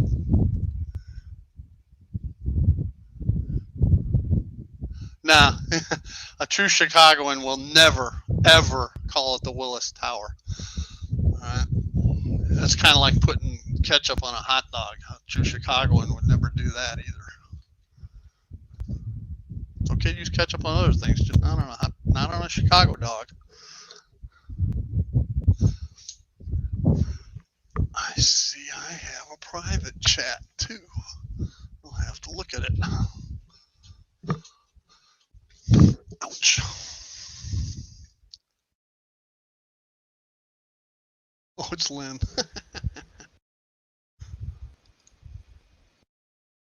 Absolutely, MD.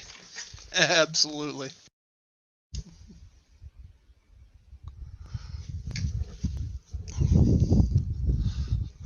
Next trivia question. How many in 19 let's how many active train stations were there in Chicago in 1960? Let's just call it 65.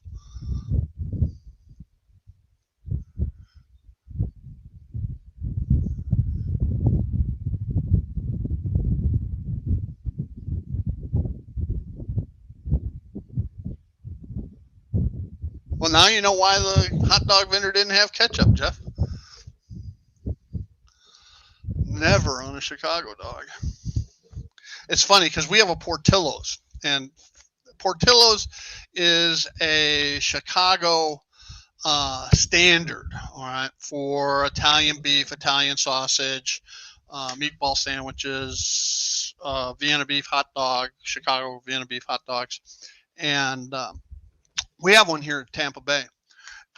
Every time I go there, I order a Chicago dog, and they'll say, "Do you want everything on it?" I reply to them every time, "It wouldn't be a Chicago dog without it." So, Commuter or passenger for what? I must have missed something. Commuter, oh, for train stations? Well, train stations, by definition, any type of passenger, okay, would work. I am not talking about, let's redefine this. Terminus stations, okay, serving downtown Chicago by Class 1 railroads.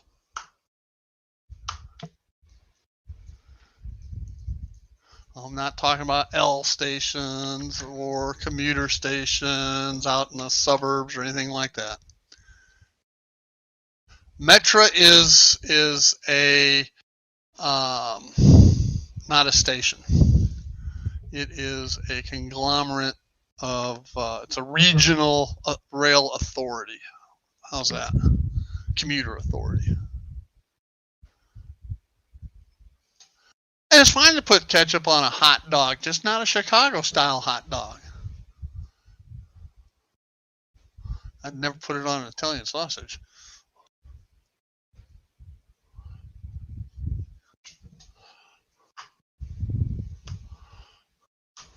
There's a couple stations I always forget because I had never gone to them. All the rest I'd been to.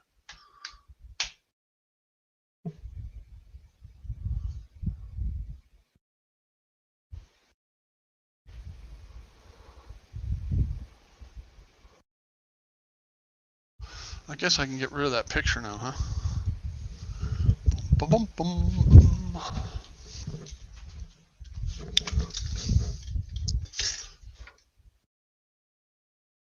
And I think there's only 3 major stations left. I think.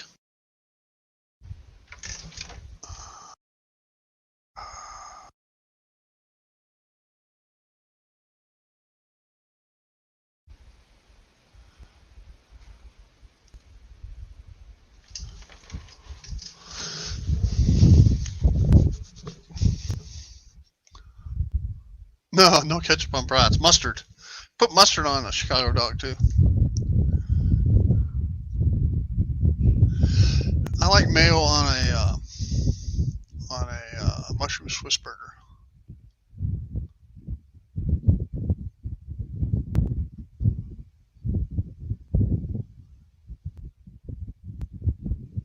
Now I thought the prototype for the Walters Union Station was actually Denver.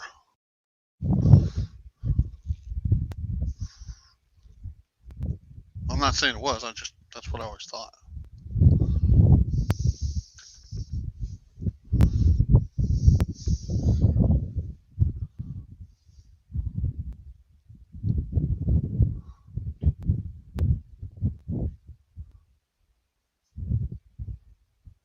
So nobody's guessing.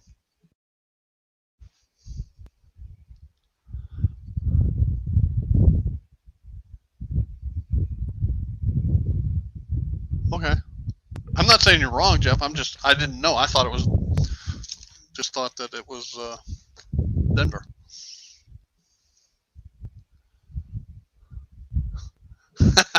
Now, Derek.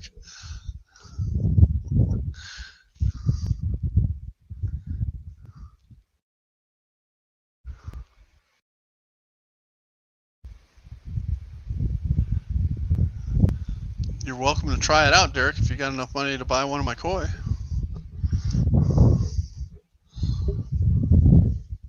Oh, you said 4, Lynn? Okay, name them. Da-dum-dum. Hey, Andy. Doing great.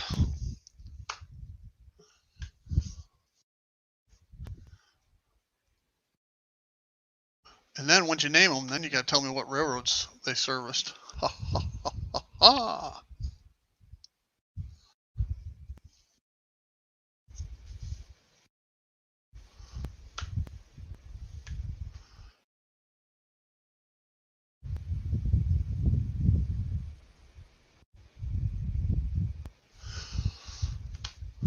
Well, we've already named one, okay? Van Buren Street Station, okay? And the railroad, the primary railroad it serviced, I already named it Illinois Central.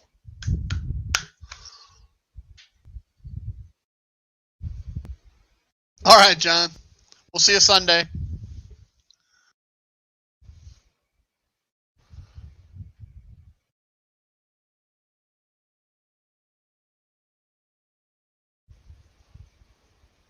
No, you're just guessing.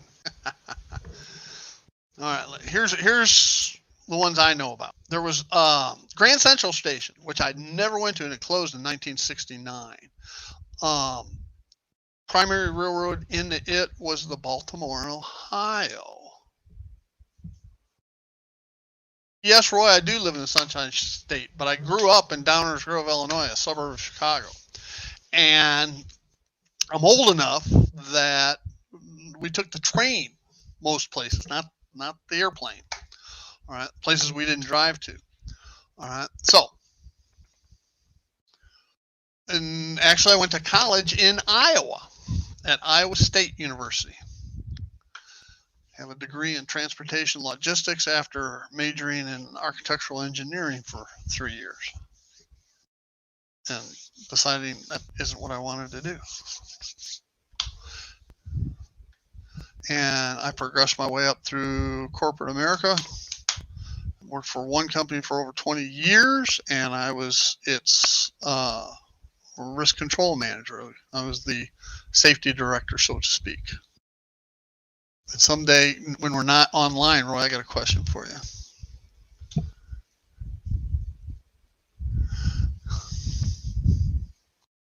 Now, hate the Hawkeyes. All right, they rank right up there with Nebraska.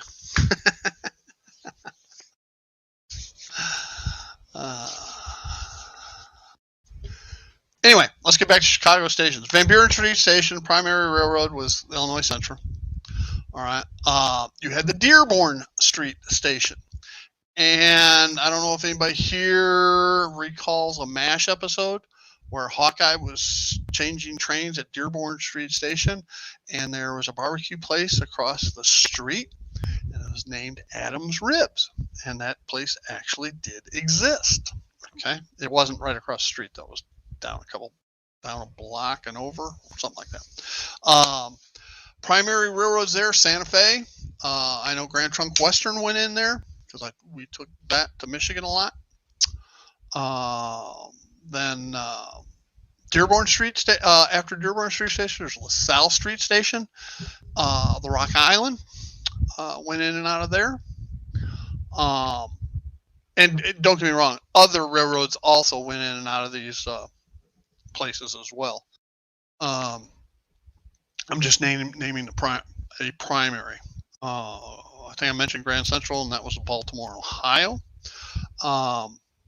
The one I'm most familiar with is Union Station.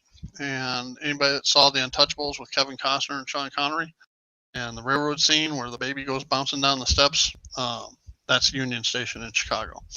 And the two major railroads back in the day, service there was the Burlington, the CB&Q, and the Pennsylvania Railroad. Pennsylvania Railroad going east and the Burlington going west. Now, other railroads also serviced out of there, also included the Milwaukee Road and the Chicago Northwestern.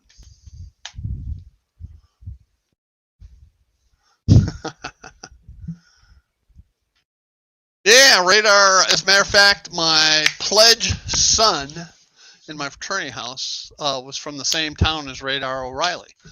All right. Or the character Radar O'Reilly. And that town is, Roy, do you remember?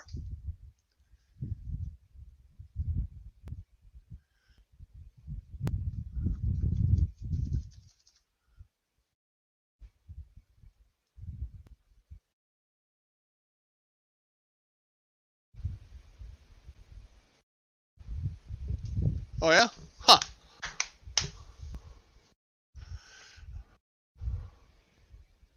I didn't start out to be a risk or safety guy. I was a transportation operations guy that got sidetracked, so to speak, and was very, very good at it, and ultimately went back into operations as a division president. Ottumwa, that is correct. Ding, ding, ding, ding, ding, ding, ding. There's somebody else that was from Ottumwa that's famous.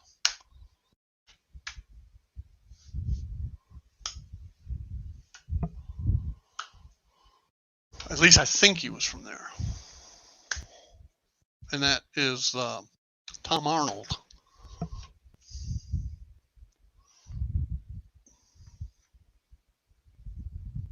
The actor / comedian. My favorite actor of all time was from Iowa.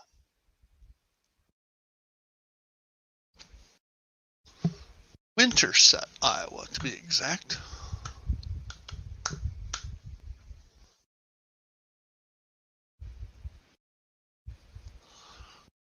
All right, playing Trivial Pursuit here.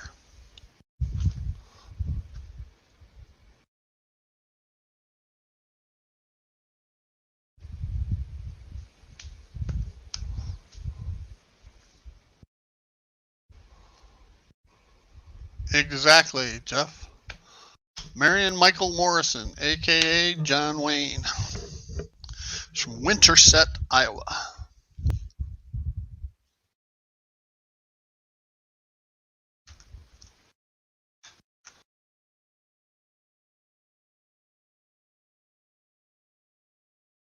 What famous president was born in Illinois?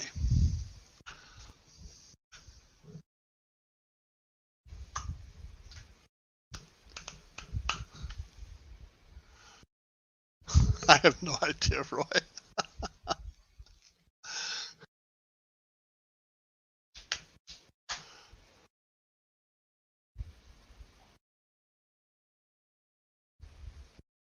What am I kidding? Who's kidding what, Jeff?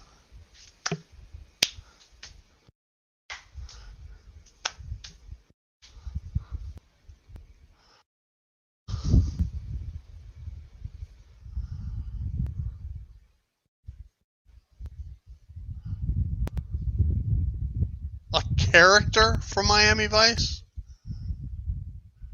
Cheers was Woody.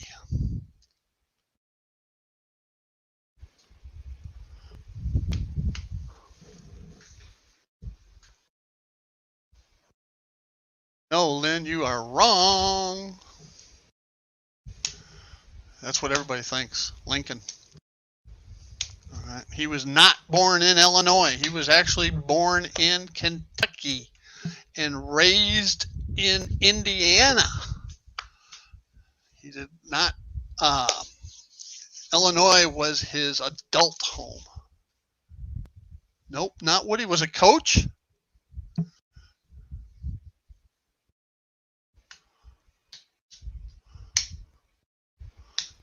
Correct, Anthony. What president was born in Illinois?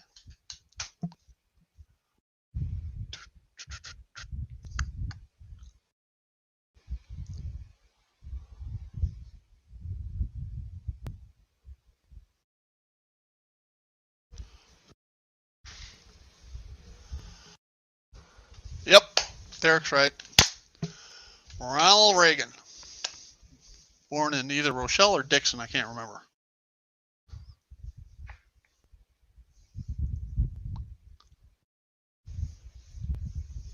Christy McAlley? Huh, okay. I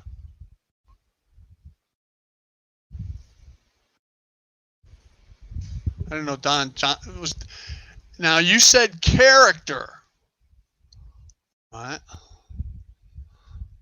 Was it Don Johnson's character or was it Don Johnson?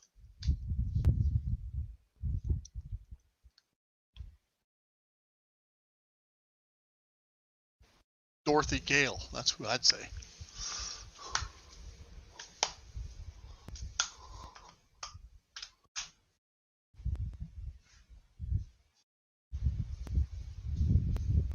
Here's one for Jeff. what famous Nebraskan was a late night talk show host?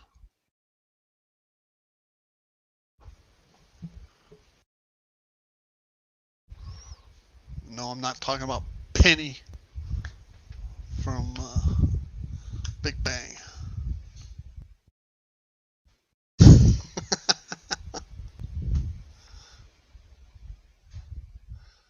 Okay, so it wasn't Don Johnson. Don Johnson's not a character, he's an actor.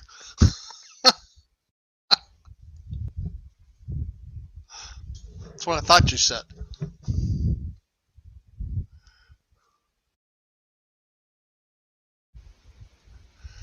Well, Jeff, I won't say you're wrong with that answer, but it's not the answer I was thinking of. I don't know where Dick Cavett was from. I don't think he was from Nebraska, but I could be wrong. But he's more famous than Dick Cavett.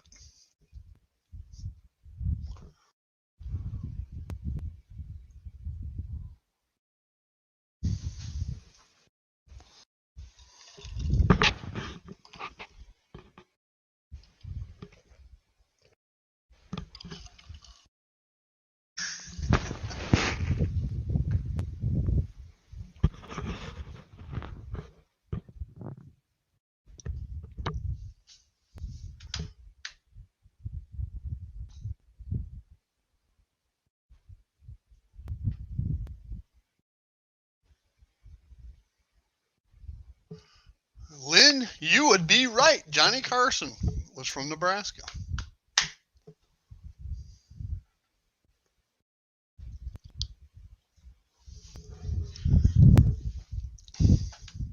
Here's Johnny.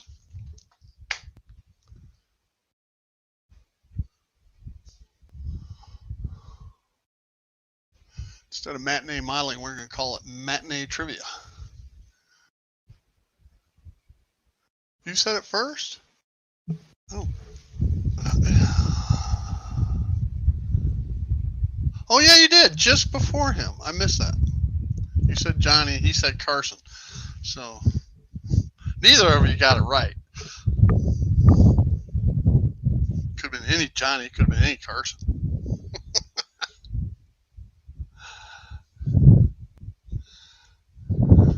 See, you had me all confused, Roy, and that's not hard to do. As you can now know.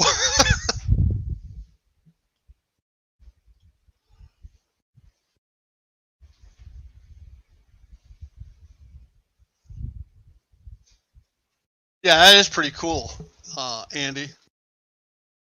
At BNSF, I don't model the modern era, but if I was, it would be BNSF because it's the Burlington. So, and it's got a great paint scheme. I hated the Burlington Northern paint scheme, probably because it took over from the CB&Q, the Burlington route, and which has always been my favorite growing up as a kid. And it reminded me of evil, so to speak. Jody Messina. Okay. All right. There's a band called Kansas.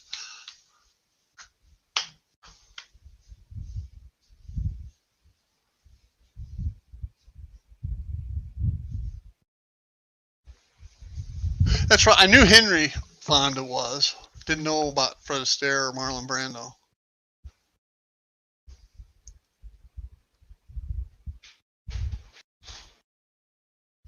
They tend to be a lot bigger, Andy, than the English, the UK ones. Yes, primarily because of the distance, the differences in distances to travel and terrain.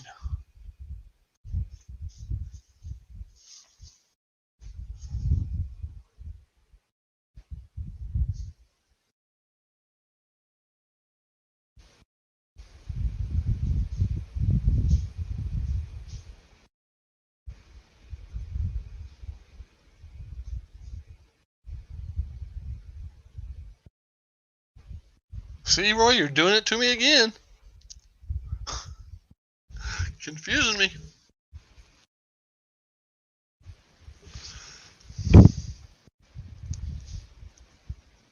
Yeah, autocorrect gets me in more trouble than it keeps me out of. That's for sure.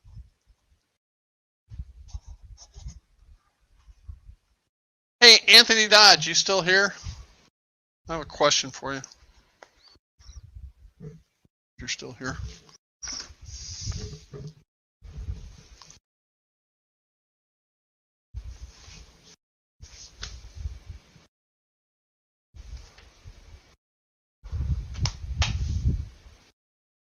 Oh, cool.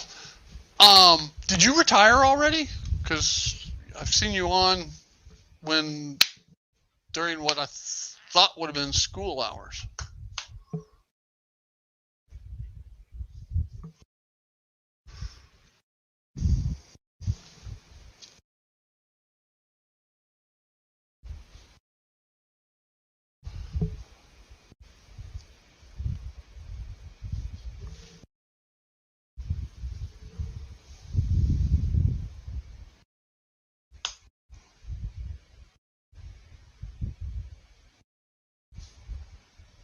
Oh, okay. Okay. You had said that this was your last year before you retired, so I thought maybe you decided to skip out earlier. Yeah, that's right. Martina McBride's from Kansas as well. I knew that.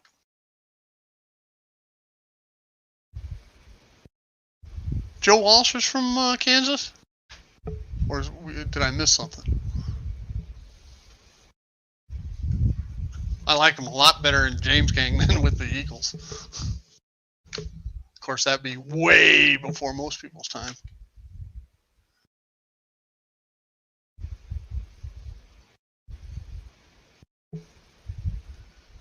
Rocky Mountain. And then he went solo for a while, too. Rocky Mountain Way. Couldn't get much higher. I know. Don't sing.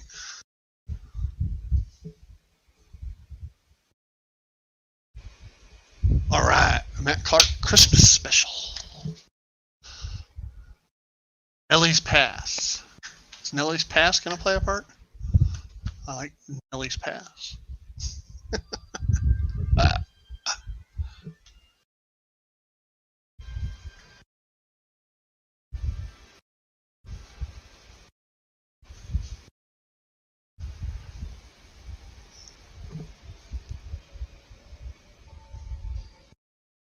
What's that, Etheridge? Okay. Well, folks, normally I limit my live streams to 2 hours. And today I just noticed we're at 2.5 already. So I better get going. I got stuff to do.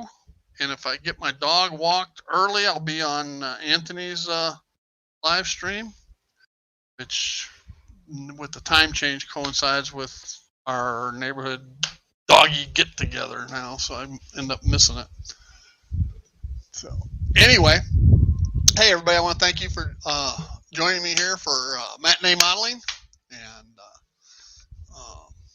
y'all have a great day. All right. Anyway, we'll see ya, as Ray would say, Mr. Bobel.